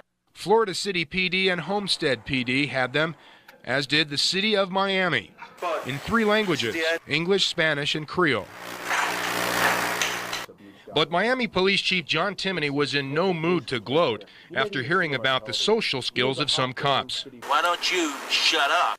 And the behavior of other police officers when asked how complaints might be filed against their fellow cops. Do you want to visit my jail cell instead? Less than 1 minute into his stop at the Pine Lawn Police Department, and Tester Greg Slade is threatened with jail time. Sergeant Christopher Clay acknowledged his department has complaint forms, but he refused to give one up. So you're not going to give me a complaint form? Slade continued pressing Sergeant Clay. You're not allowed to give me that complaint form? Or you just won't? I might be speaking a foreign language to you. You have to contact the chief. He's the only one that hands out the forms. And that's your policy? That's your official policy? That's our official policy. I left the police department when he told me that their official policy was not to give out complaint forms after hours. And that was the only thing that I wanted him to tell me. He thought it was over until Sergeant Clay met him outside and said, "Get out of my city." Yeah, get out of your city, and what happens if I don't? And what happens if I don't? You put me under arrest? Yep, you're under arrest. Come on. I'm under arrest for what? Man, what are you doing to me, man? What are you doing, man? Stop pushing me, man. You're squeezing my... Hey, open the door. JJ don't get it. What am I under arrest for, man? So you comply. Comply with what? You're in a government building, man. Do you understand what government know what that means? You're on government property. Do you understand what that means? Sidewalk? We went in after them and immediately talked to Sergeant Clay. I asked him specifically what the incident was about. Can't help you if I don't know what the incident is about. Is there anything wrong with asking for a complaint form? How we do it is, so we keep track of them. They're like a control number. So we know exactly what complaints were coming in. He wasn't getting it. And we have, we're trying to do things, and I explained to him, this is what you need to do. I explained to him 3 times. But can you arrest somebody for not getting it? But he ain't under arrest. I just want him to calm down and get understanding. But Slate was under arrest with an official court date and summons. Here you go. We're done. Were you throwing me out? This is police surveillance video of a test in Independence, Missouri last year. The officers refused to give him a complaint form and then arrested him. What are you doing, man? Oh, Slate ended up in the hospital. In Dallas, another police complaint center tester encountered this deputy who appeared to reach for a weapon. Oh, officer, I don't need no problem. Okay. They call you in for me? I don't know. Oh. You here to make a complaint? Yeah, well, no, I want to find out how to do it first. Can I get your name? Rich. So let me see your license. What if I don't have it on me? That's, Failing to identify yourself, I can take you and put you in jail. All right? Is that what you want? No, I don't want to go there. Okay, give me your license then. And some, like San Bernardino Sheriff's Department Corporal Ray Austin, had an intimidating message. Because the way it works, they'll interview you with a tape, and then they'll talk to the officer, they'll do an investigation, and if your allegation is unfounded, the officer has the right to sue you. But that's not the policy of the San Bernardino Sheriff's Department. It states that any citizen can take a complaint form home, and they can fill it out anonymously. Jones left feeling as if he was being threatened into not filing a report, and even the captain agreed.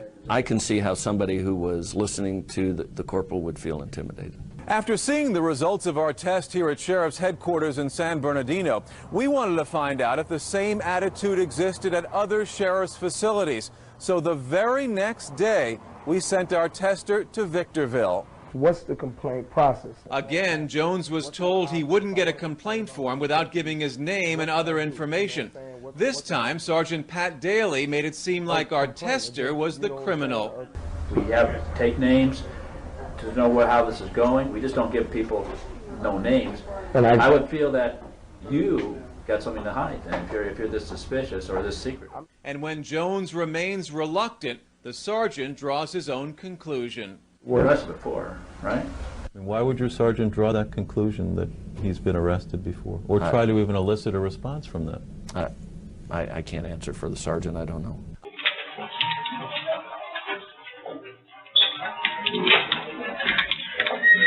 Sir? Sir? Can I speak with you for a second? I'm waiting on this lady. I need to speak with you for a second. I see that you're recording. Yes. You're not allowed to record or use cell phones in here. In the lobby, you can record us all day. The 9 directions. Is this policy? Yes. Can you show that? I don't have the phone. I would like to. Okay, but you need to turn your camera off, man. I'll turn it off. I asked you to do it. Dude, I asked you to do it. What is your problem? What is your problem? What is your problem? Well, it really sounds like you're being a little bitch about it. Why don't you just take it like a man? Belendy Delanois says a station house cop called him a little bitch when he tried to complain about alleged racial bias by a patrol officer. The I-Team used a hidden camera to test how Nassau County cops treat people who have a complaint about alleged police abuse. But first, Belendy's story. It prompted the undercover investigation you're about to see. He placed his hand on his gun. He screamed at me. He was like, you know, you don't belong here. Belendy said a cop confronted him when he was in the mostly white community of East Meadow, Long Island. He screamed at me, why are you even parked in front of these people's houses? It was late at night in early September. Belendy picked up some food at an all-night diner and went to hang out with a friend from college. He was getting out of his parked car when the cop pulled up behind him. After the cop checked Belendy's license and registration, Belendy says the cop made this demand. He hands it to me and tells me to get the hell out of here. Belendy then asked the cop for his name and badge number. Belendy says the cop retaliated by writing him tickets. When he hands me tickets, he said, here. There's my name and badge number. 2 of the 3 tickets were for moving violations, even though Belendy was parked. Get this. He never saw me driving. Later that day, Belendy went up to a cop on the desk at the 1st Precinct to file a complaint. I told him the situation, what happened. Belendy says that cop then became abusive. He says to me, well, it really sounds like you're being a little bitch about it. You're making a bigger deal out of something that is not. We wanted to find out if Nassau County cops are discouraging complaints about alleged police abuse. We went undercover to investigate using Maurice Hayes as a tester. Maurice was the man who helped us investigate whether or not it was a crime to drive while black in Nassau County. This is Maurice in our hidden camera video. He ended up handcuffed for over an hour, even though he'd committed no crime, not even a traffic violation. We decided to test what would happen if Maurice wanted to complain about his treatment that night. We sent him to a different part of Nassau County wearing a hidden camera. He went to 4 precincts and asked this simple question. How do I go about filing a complaint against an officer? 3 precincts flunked our test. They gave the wrong information. Here in the 3rd precinct in Williston Park, a sergeant insists there was only one way to do it. I have to know what happened. I mean, you just can't come in here and say, I have a complaint, you're just going to fill it out. There's no such thing. You got to tell me what happened. I got to know what the hell happened. But that's not the only way, and the sergeant should have known better. If you feel reluctant to talk at a station house, you don't have to. According to the Nassau County Police Department's own policy, you can file a complaint by phone or by mail, or go directly to Internal Affairs. I want to know your options. How do I file a complaint? Maurice keeps at it. He asks 12 times at the 3rd precinct. I can't call over the phone? Finally, the sergeant tells him he can call Internal Affairs, but then discourages him from doing that. Nobody's in Internal Affairs right now. 6-4 LA. So you give it to me, and if it's worthy of an Internal Affairs investigation, it's a complicated process. Then this inappropriate question. What do you have, warrants or something? No, I don't have no warrants. So why are you so nervous about talking to me? I'm in a police station. You've been here before, I guess? No. Why does that sergeant suggest that Maurice is a criminal? Remember, he's done nothing except ask how to file a complaint about police abuse. Things went from bad to worse at the 5th precinct in Elmont. Maurice asks the same how-to question. How do I go about filing a complaint against an officer? Listen to the cop's answer. This is not New York City. New York City will take a complaint for anything. We don't take a complaint for anything. Then more hostility. We don't have a form just to bitch on because you want to make a complaint. To file a complaint, she can't even go with. This woman right here is trying to file a complaint with the 46th precinct. I'm here to make a complaint. Is that the concept here? Yeah, so let me ask you this. If I was to fill something out as far as what, when, where, and how, and bring it in, are you the person that's going to oversee that? Most likely. Because I'm here. I'm the one. If it happened, when did it happen today? Yeah. So, officer, let me ask you this, Sergeant. If I fill out a complaint in that regards, and you oversee it, I mean, you already have something against me already. No, I don't have anything against you. I mean, but for you to say that if I don't talk to you, you're just going to arrest me or find something to arrest me on, that's something against me. Well, why don't you want to talk to me? I don't get it. Honestly, I don't want to get into it like that. I just came in to get some documentation, something of that nature. So if it's a complaint, something of that nature, I can fill out a complaint and have it heard and go on from there. But I mean, if you telling me that, you know, you find something to arrest me on, I mean, that's the problem right there. If you wish to, He assaulted my husband. if you wish to make a written statement, that's perfectly fine. I will just also tell you that there is a penalty in the state of Ohio for making a false complaint, and that if the complaint is investigated and determined to be false, I will personally recommend that that case itself be reviewed by the prosecutor, and if those charges are false, there will be a prosecution. That's fine. I just want to let you know that up front. When this incident occur? I don't want to get into it, you know. I'm just trying to find out. Okay, sir. Let me see your driver's license. 124, I need you to 1019 PD, please, in the lobby. ID subject here is the lobby, but you're using the ID. I'm just trying to... Yeah, I got ID. Can I see it? Do I have to give it? Or you're going to have to tell us who you are if you're making a report. Nah, that's all right then, man. Oh, I didn't see your ID stick. So I've sent it to you as an email, and I would like to read it to you. So let me do that. Go It'll ahead, take a sir. few moments. Go Thank ahead, you very much. please. I appreciate it.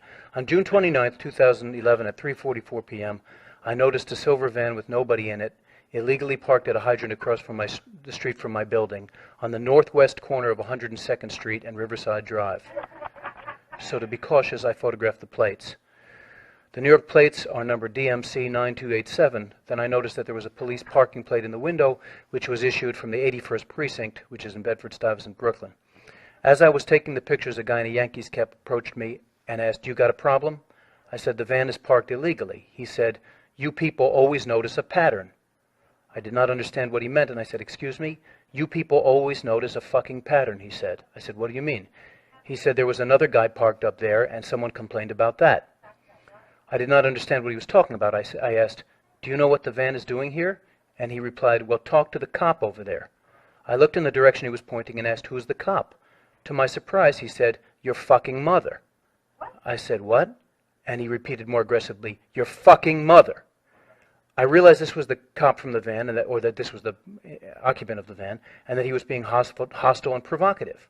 I asked, "Who are you?" stepped back to about 10 feet from him, and raised my phone to take a picture. The guy lunged at me and grabbed me by the neck, throwing me against the building with great force. "You take a fucking picture of me, and I'll fucking crush your face," he said. A woman and some kids were walking by, and I yelled, "Call the police." The guy yelled to them mockingly, "Yeah, call the police." He then released my neck and pushed me away. As I stumbled away, he yelled, "You take a fucking picture of me, and I'll fucking kill you." I spoke to a witness who lives in the neighborhood who told me I could find her if I needed. Hello? Yes, sir. Okay, I appreciate you letting me put that on the record. Anything else, sir? That's all that I have to say about that, but I'm very happy to answer any of your questions. Okay, sir. Mm-hmm. He pushed you, am I correct? No, he grabbed me around the neck and pinned me against the wall by my neck, causing me to choke, and he threatened to kill me. Okay. So do you go around taking pictures of vehicles parked illegally? Detective Hinton, why are you asking me that question? Because when you take pictures of people's vehicle, you know. Yes, go on. Sometimes they react in that kind of manner. Yes, and is that against So the why law, would or you is put that yourself in harm's way?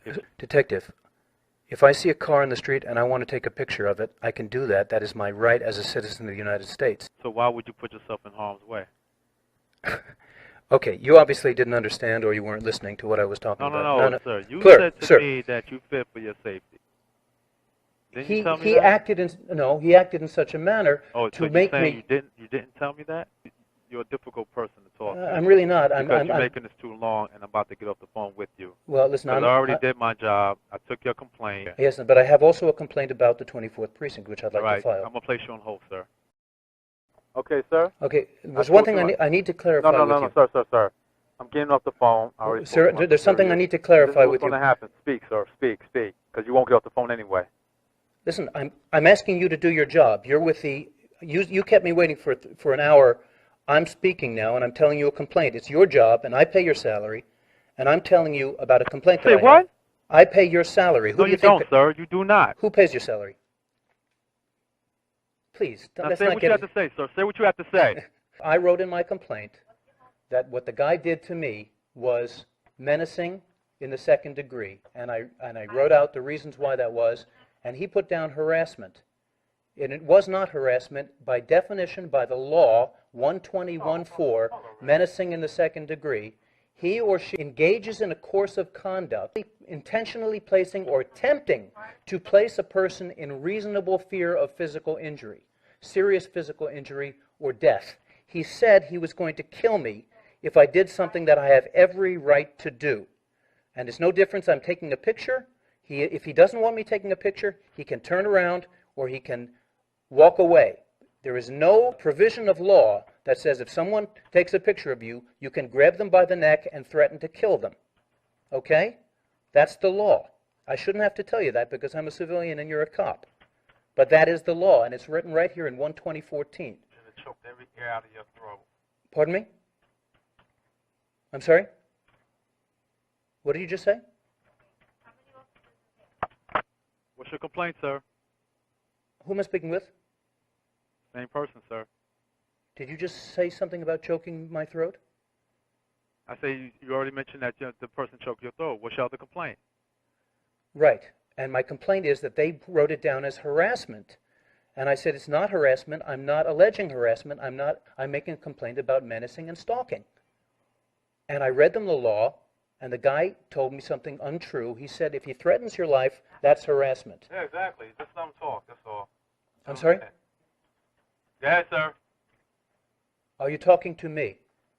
I said go ahead. I told you that I alleged stalking. I alleged a misdemeanor of stalking and menacing in the second and third degree, and he wrote down harassment. But what the guy did to me is not harassment. It's menacing in the third and second degree, and it's stalking. I'd like to add murder. You'd like to add murder?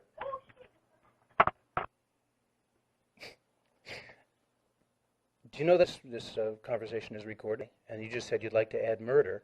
It's your word against mine. No, it's not. It's the tape's word against yours. Okay, well, the tape against my word. You're making it difficult. I'm not making anything difficult. You know, you're making it hard I'm making a complaint that the guy put down the wrong charge. Okay, and I have that here on writing, and I'll add that to your complaint. Okay, you didn't say that though. You said I'd like to add murder. Sir, anything else you would like to add? One more thing I have to. You said to me, you asked me if I went around taking pictures of cars, and I want to know why you said that. Because if you fear for your safety, why would you put yourself in harm's way? When you take a picture of somebody else's property, sometimes they react that way. And so if you fear how for does your that? safety, How does that? why would you take a picture of other people's property? Because now listen to me carefully. He was on my block in front of my house. He does not have the right to push me or tell me he's going to kill me. My understanding is it has nothing to do when with. I first got this complaint that you was taking a picture of the vehicle because it was parked illegally. I mean, that's your right to do. People can still react in a violent manner. Yes, so but that's whether against you say stalking or his vehicle parked illegally, yeah, but people it's tend to against. react in a negative manner. I know, but you know what? If I go up to you, or if you call me a bad name and I hit you with a pipe, I'm the one who gets arrested. And they don't say, well, I can't say, well, he called me a bad name, so I hit him with a pipe. That's just not the law. The law is I can take a picture of any darn thing I want to. Sir, we're not going by what the law states. Of course we are. The law is the law. Of course we're going by the law.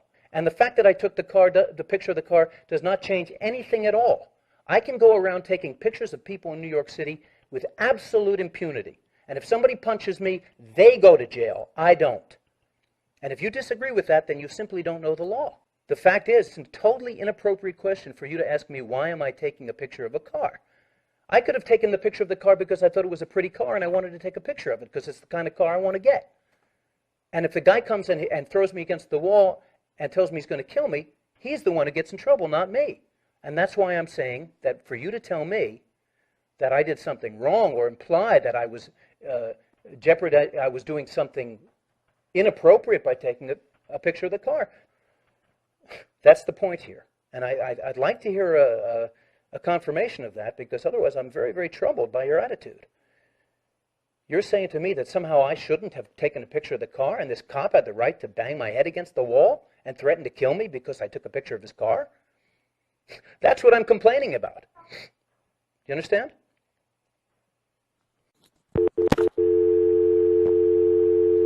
Duncan Hicks was inside the Victorville police station this month to file a police report. Unsatisfied with how the receptionist and deputy were handling it, Hicks recorded part of the incident. He was very disrespectful to me, very rude to me. Hicks says this was his third time here and also called once, and says this time the deputy refused to write his report down and then took it a step further. This is not explaining the incident, sir. Okay, Duncan, you know what, man? I'm about getting tired of you, and you're about to go to jail, just so you know. What am I going to jail for? I'll create something, you understand? You'll go to jail, you understand that? I was shocked. I didn't do nothing wrong. You know, I'm a law-abiding citizen. You can't say that. How are you going to create something? That's against the law. Illegal? Recording me like that? That's illegal. Without my knowledge, you want to go to jail for that too? According to the San Bernardino County Sheriff's Department, recording in the station is allowed. We then traveled to neighboring Huntington Park, and it seemed that word traveled with us. I want to know, if I want to file a complaint against one of your officers, what do I do? Is there a form or something? Weren't you just at Bell Police Department? Sergeant Michael Craven was apparently alerted by Bell Police, but instead of realizing it was a test, he proceeded to violate his own department's complaint policy. But I'm just ticked off about it. I don't feel like getting into that. That's the reason. I mean, there's no reason. I can't give you a complaint. But it's just a form. I'm not going to get into it. I know what it is, but I need to know what it's about. So if you're not happy with me, then you can come back tomorrow morning and talk to my chief of police. Jones didn't want to provide information and didn't have to, according to police policy. But Sergeant Craven didn't know or didn't care. You have to let me know where it occurred. If you don't know where it occurred, how can we even investigate this then? Because if you don't know where it happened at, you don't know what day it happened at, then there's nothing I can do for you. Should have If kept you're my not butt. happy with me, you can take my name. It's right there, Sergeant Craven. You can come back tomorrow morning and complain to my chief of police. We did just that. So if you're not happy with me, then you can come back tomorrow morning and talk to my chief of police. Assistant Chief Michael Visser viewed the tape. Huntington Park wasn't alone in policy violations. The Culver City Police Department watch commander also refused to give out a form without any information. We need to know who you are, where you live, phone number, that kind of stuff. Every time I give out a form, I have to register that with the chief's office as to who I gave it to and the nature of the complaint. That violates the Culver City Police policy. A police lieutenant told me anyone can come in and get a complaint form, and complaints can be filed anonymously, even if the forms are registered with the chief's office. It would certainly appear to be a stonewalling effect. If you don't know where it occurred, how can we even investigate this? Larry Paul is a 40-year law enforcement veteran. He reviewed the undercover videotapes and says the Culver City Watch Commander and others who refuse to give out forms may not be ignorant of policy, but trying to protect their own. It would appear to me that he was certainly attempting to discourage any complaints being registered through his department. The Huntington Park Assistant Chief refused to tell me if Sergeant Craven faced any disciplinary action because he violated department policy. Culver City Police were invited to respond to our report, but they refused. It's 2 a.m. on a Tuesday night. Our tester, Doug Jones, is walking into one of the most notorious police stations in the LAPD, the Rampart Division. His purpose, to ask about filing a complaint. All right, man. Hey, look, if I want to file a complaint against one of your officers, what do I do? Your Honor, I would like to thank you for the opportunity to address this court. Rampart Division is, of course, where Rafael Perez admitted shooting innocent victims like Javier Ovando. And this is where we began our test of the LAPD complaint process. Yeah. In Victorville, our tester was refused a form, violating department policy. As soon as you can explain to me what's going on, I'd be more than happy to help you out. In San Bernardino, Sheriff's Corporal Ray Austin's conduct was found to be intimidating by his own captain. If your allegation is unfounded, the officer has the right to sue you. At Lakewood, I did find something that you can actually mail in. And at Palmdale, okay. You just seal it, and you would send it to here. Jones was able to take a complaint form home so he could fill it out anonymously. But at 2 other stations we tested, he was told there was no such form. We also tested the Long Beach Police Department. We were told that forms were only filled out by supervisors, and Jones had to put his name on any complaint. Or I can't like just send one in like anonymously, or just, you know. Has to be in person. You can't file a complaint anonymously. But the Long Beach Police Department policy clearly states you can file anonymous complaints. In all, we tested 31 police locations. 19 followed policy. They provided complaint forms or complied with proper procedures. 12 did not follow policy. They either had no forms or no supervisors on duty who could give us one, or they violated one or more procedures. I want to file a complaint against one of your deputies. What do I do?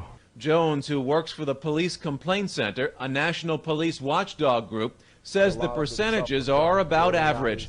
They've done the tests in many major cities and say the findings usually work to improve police policies. We do tests, and that's what we're conducting, is tests, not to catch them with their pants down. I mean, there are agencies that are done very well. Do you guys have like a complaint form?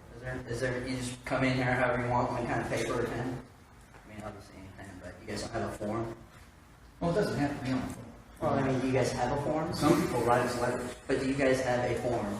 I feel like we're beating around the bush right now. Oh, shit. Let's stop beating around the bush. Do you guys, do we have Sticky a note form? will get thrown in the If trash. it's not a form, I'm sure you guys have a pen and paper. The sticky note will get thrown in the trash. Yeah. Hey, you must have a weapon on you. Hey, you three need to step outside. Why? Negative. Because I told you to. On September 5th, 2014, I attended the Police Accountability March that marked the 1-year anniversary of the shooting death of veteran Dennis Reynoso. While filming the march, I noticed an undercover Lynn police vehicle shadowing the peaceful crowd. I approached the vehicle and requested the officer's name and badge number. The Lynn police vehicle struck me hard enough that its mirror folded back, and the driver immediately stopped and got on his radio after he hit me. The officer did not check to see if I was injured and did not offer any sort of aid, nor did he ever identify himself. On September 8th, I entered the Lynn Police Department to report the incident. Lieutenant Shorten took an initial report. So I'm here because on Friday I had a police officer from the Lynn Police drive a vehicle into me. Because I don't have any record of it. There's no record whatsoever? I watched him call it in, so that's interesting. I don't see anything. I then found the vehicle in the station's back lot. So it looks like, oh look, they repaired it. All right, so they didn't. Okay, so look, they did not. All right, so you can see it is detached from when it hit me, and they had to repair it with that screw that definitely was not there. As I documented the vehicle, a Lynn police cruiser pulled up. Howdy. This is the car that hit me. That car hit you? Yeah. Hey guys, this is private property, you gotta get out of the way. This is public property. Your police station. Can I have your name and badge number, please? I will not go in the station and ask them. For your name and badge. Well, Can I see your ID card, please? I don't have an ID card on. Really? That's illegal. Under Massachusetts general law, it absolutely is. I'm making a lawful request under Massachusetts law for your ID card. You gotta get off of private property. I left the lot and approached the main desk. Howdy. Sorry to bother again. Oh, hey. Your IDs? You got the plan, right? Both your IDs. Pardon me? I need both your IDs. What's the lawful reason for the request? Because you're on private property. You're leaving, right? Why? I'm sorry. You're leaving? No, I haven't made my report yet. You made your report. Well, actually, first of all, I'd like to make a complaint about this gentleman here. Second of all, what's the complaint? Your refusal to identify yourself is against the law. Okay. Literally. I'm sure if you have an appointment with the chief and you talk with him, you'll get my information. Well, I'm sure I will. But in the meantime, I'd like to make a complaint. Are you saying that I can't do that? Not with us. Not with you. Who do I make a complaint with? The chief's the best guy. The chief's the best guy? Yeah. Okay. So make an appointment. Okay. I'll do that. This may be done. No, you don't. Howdy. I don't know. I don't know if they're waiting for Dave or not, so. Waiting for who? Trying to make, they were talking to Dave and now they're waiting here, so I don't know what's up with that. What is it that you're looking for? Well, I found the car that hit me on Friday. I was reporting it earlier. It's out back. Okay, and what are you doing going in private property videotaping police cars? What? Okay. You're subject to arrest for going back into private property. Am I being arrested? Videotaping police cars. Huh? Am I being arrested? I said you are subject to arrest Okay. for going out there. Now, what is it that you need? Well, I'm still trying to report that a police car drove into me, and I found it. It's literally out back. The officer in charge has your complaint. So are you trying to stop them from... He literally does not have all the information he needs. He has the information that he needs and documented to send it on for additional investigation if needed. Oh, okay. He has documented Can I the have the complaint. complaint? It's being forwarded to the people that need the complaint, which means that you have no other business that you need to be doing here right now. I would also like to make a complaint about this officer. May I please talk to the lieutenant? No. No? You're going to block the complaint about this officer, and you're not going to let me What's the explain complaint you want to make about that officer? refusal to ID under Massachusetts law. He gave you his badge number. I gave you my badge. He flat out refused. He did not show a ID card. It was only when he came back out here to harass me further after telling me to come in here. I'm not asking, I'm just talking to you. Okay, I've asked you several times, now I'm telling you, leave the police station. I have a criminal complaint against Robert Jernigan. He violated the law, he violated my rights, and I would like to file a criminal complaint and have it be investigated. I'm a victim of a crime. So I would like the APD to investigate who. No, sir, we're not doing doing any any investigation. If you want to make a complaint against me, you go to the state attorney. I didn't say I want to make it. I will make a complaint against you to the state attorney. I'm going to ask you to leave. Well, I'm not going to leave, Mr. I'm going to ask you to leave. If you don't, I'm asking to file a criminal... Sir, we're not filing anything, I okay? look forward... You're under arrest. Did you provide Mr. Jernigan with any... Excuse me. Excuse me. The prosecution rests. That's what you're dealing with all across this fucking nation. The unwritten rule to even be a fucking cop in this asshole of Satan is A, you need to be white, and you need to be a fucking asshole. Period. Every single one of them. And mind you, these were surprise visits. It's not like they knew they were coming and anything. They caught them at different times of the day, different jurisdictions across the country and things like this. And all of them had that same asshole attitude. Every single one of them. And this is just asking for a fucking form. So you can imagine, for all you white deniers out there, you can just imagine then how they treat you when it's not just a goddamn form.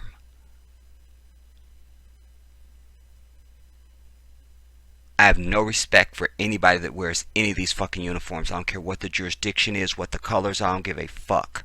If they wear that shit, I cannot stand them or the bitch that gave birth to them. Do you understand me? Because they're nothing but thugs, paid murderers. That's it. To define them any other way is fiction. Period. The damn end. That's what's real. That's what's real.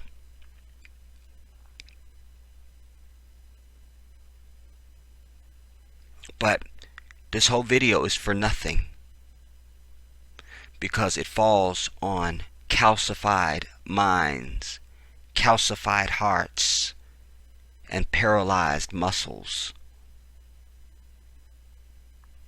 My people will stand around and hear and point and look, but you're not inspired to do anything. And what makes me so sad about the deaths of Malcolm X, certainly Malcolm and the Black Panther, is it probably just didn't dawn on them at the time what I'm able to see so clearly. So there were these great leaders, these people with fire in their belly, but they were surrounded by the 86%. That's black fucking Christians who are not motivated, are not activists, are not self-helping, won't do a fucking thing, definitely sacrifices off the table. What we require for success in this country, everybody, is that you're going to have to be willing to lose your freedom and you have to be willing to lose your life. That's what we're up against. Anything else and you're fooling yourself. Those fat bitches standing around in a prayer circle mean nothing. That's been done, and you're still the same tired ass people in the same fucking predicament, and you get nothing. And you won't. You want something you never had, you got to do something you never fucking did. But you're not willing to do anything. So it will continue. It will continue. You see? And that's why after Malcolm was slain, we didn't see that there was nobody else to step in and say, nah, it still continues.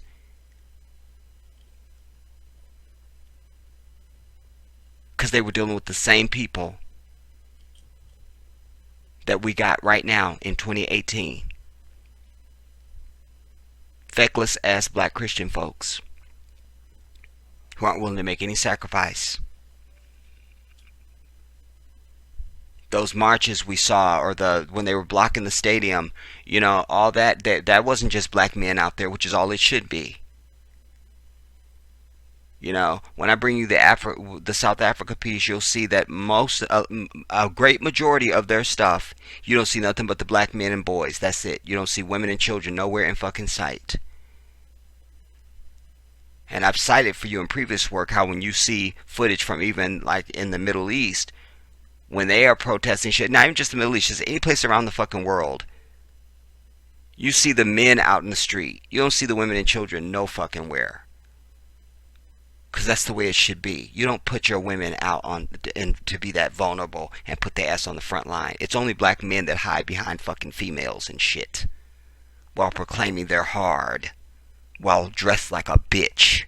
That's black men, 2018, bon appetit. That's the state of black males in this fucking nation. Bitches. That's it. Nothing else describes them. Nothing. If there are any warriors, there's only a handful.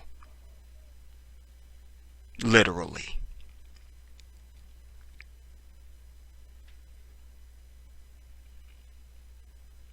Then you got the class out there that's just gone crazy with fucking over trying to analyze shit and, you know, taking you off in another direction, you know, other than anything other than dealing with this enemy.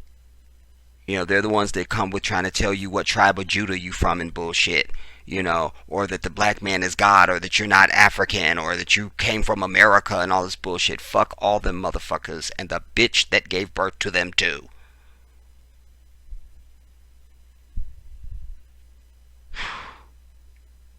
I'm so over it, dude. I'm over the shit. I'm over the environment.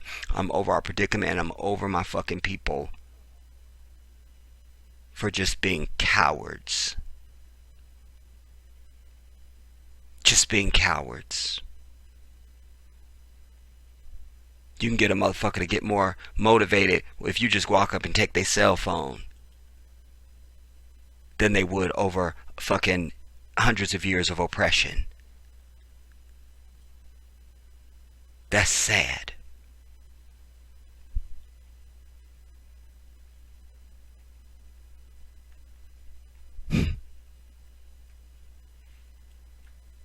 Wow.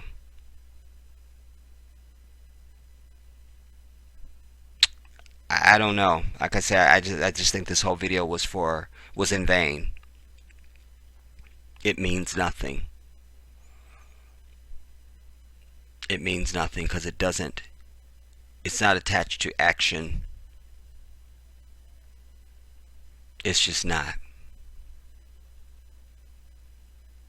I'm over this shit.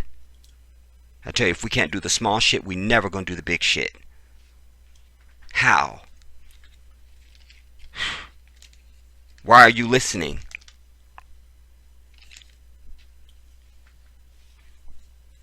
It makes me sick, dude. It makes me sick. You know, and even as far as my South Africa video, like, why am I doing that? What's the point? Why? So I tell you in truth, I don't know if I'm even going to release that, everybody. I just decided, or I just reminded myself, I should say. Because what is it for? Nobody ever went to a kitchen and fixed like a whole fucking spread of shit when they're not planning to eat it and nobody's coming over to eat it. Like, why are you in the kitchen? What the fuck are you doing cooking? What's this for? Why are you doing this? You would be psychotic. So what's the point for me? What?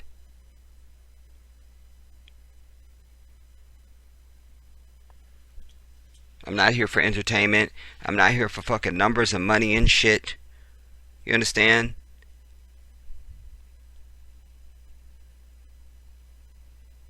So what's the point? Why? What? Why? What? What's it for? Why? What?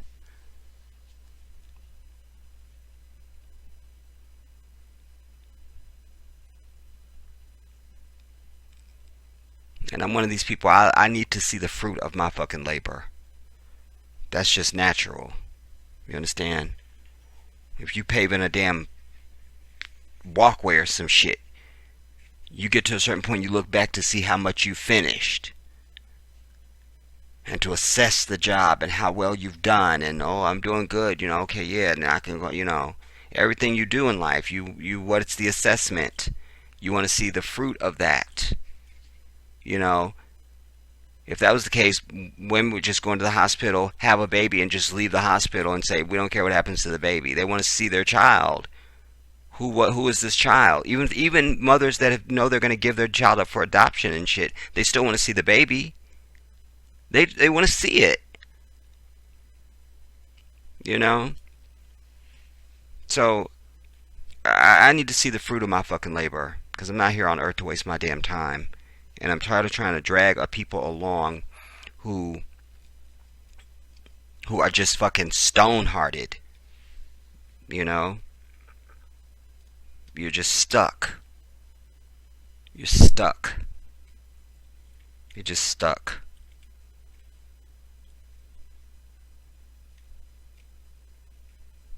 And it's clear to me that it doesn't matter how clearly you can turn the mirror at your people and say, this is your black ass, they still won't do shit. They still won't do anything different. They still won't. And that kills me.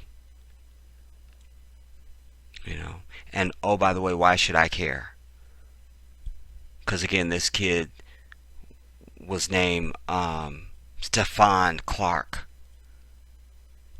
It's not Abdul Hafiz or Akeem Rahman. You see what I'm saying? Or, you know, any Muslim.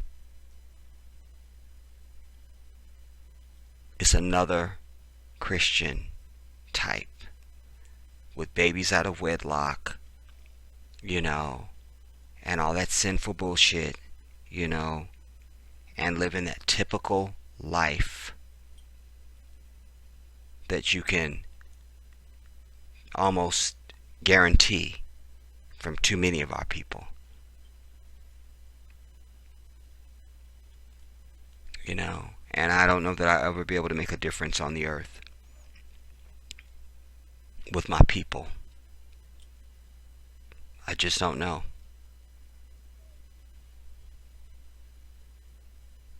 I just don't know. Because as many people as there was out there blocking that fucking stadium, you could have that many people storming the fucking precinct in that bitch. You know. Armed or unarmed, it wouldn't have mattered. You could have stormed the fucking precinct.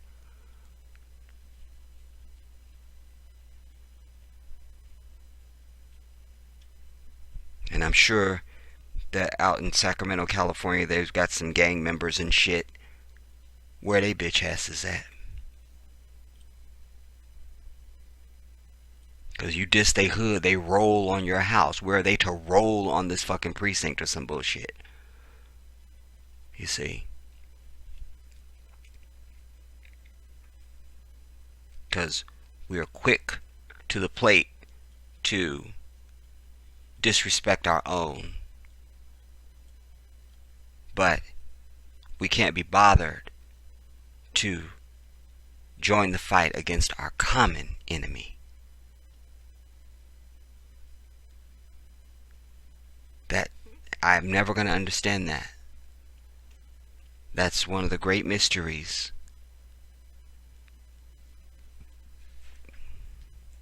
It's one of the great mysteries, and not so much, but then it really is at the same time, because I would hope that if I was one of these people who had been calcified by this society and that Christian vomit, that my common sense that I possess now would have hopefully have been intact, and I would have said, well, no, this is some bullshit. At the very least, once I heard truth, I would have acknowledged it. At the very least. You see? It's just sad from top to bottom. It's like when I was showing you his auntie and his mama and them. You know? That's what the fuck we have out there. You know? And, you know, you as an African, I'm embarrassed by that. The same as if I was, you know, let's say I'm in school or something, and, you know, your family is supposed to be coming to see your, you know, your school play or some bullshit, I don't know. And somebody shows up drunk, and they doing something, you know, that's just embarrassing to you. You'd be like, damn. Because that's not how you want yourself to be reflected. And so that's how I feel about that. You know. But also, it's compounded by the fact that, forget my embarrassment, it's about the fact that this brother has been murdered, and because his family is who they are, is why he was who he was, but because his family is who they are, the perception, you see, is not what it needs to be in order to get the proper just respect. It shouldn't have to be that way, but it is that way. And to say that it isn't is living in a fantasy world. You know, it's not dealing in reality. You know, you show up to a restaurant. Somebody, you need them to come to your damn table looking presentable and clean. You see what I'm saying? The motherfucker come to your table, they got motor oil up under their nails and a dirty fucking apron. I hope you're marching out. You need a certain presentation for that. So crack auntie standing in the street with her bad grammar and all the other bullshit is not helpful to the situation. It just helps them to say, see, they don't matter no way, because they see you like that no matter what, any fucking way, but you're not helping the situation. Not helping.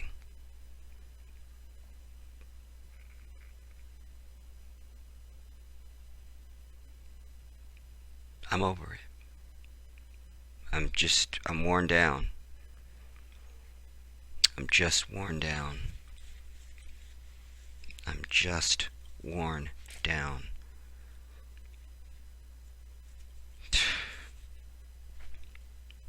And it makes me sick when I see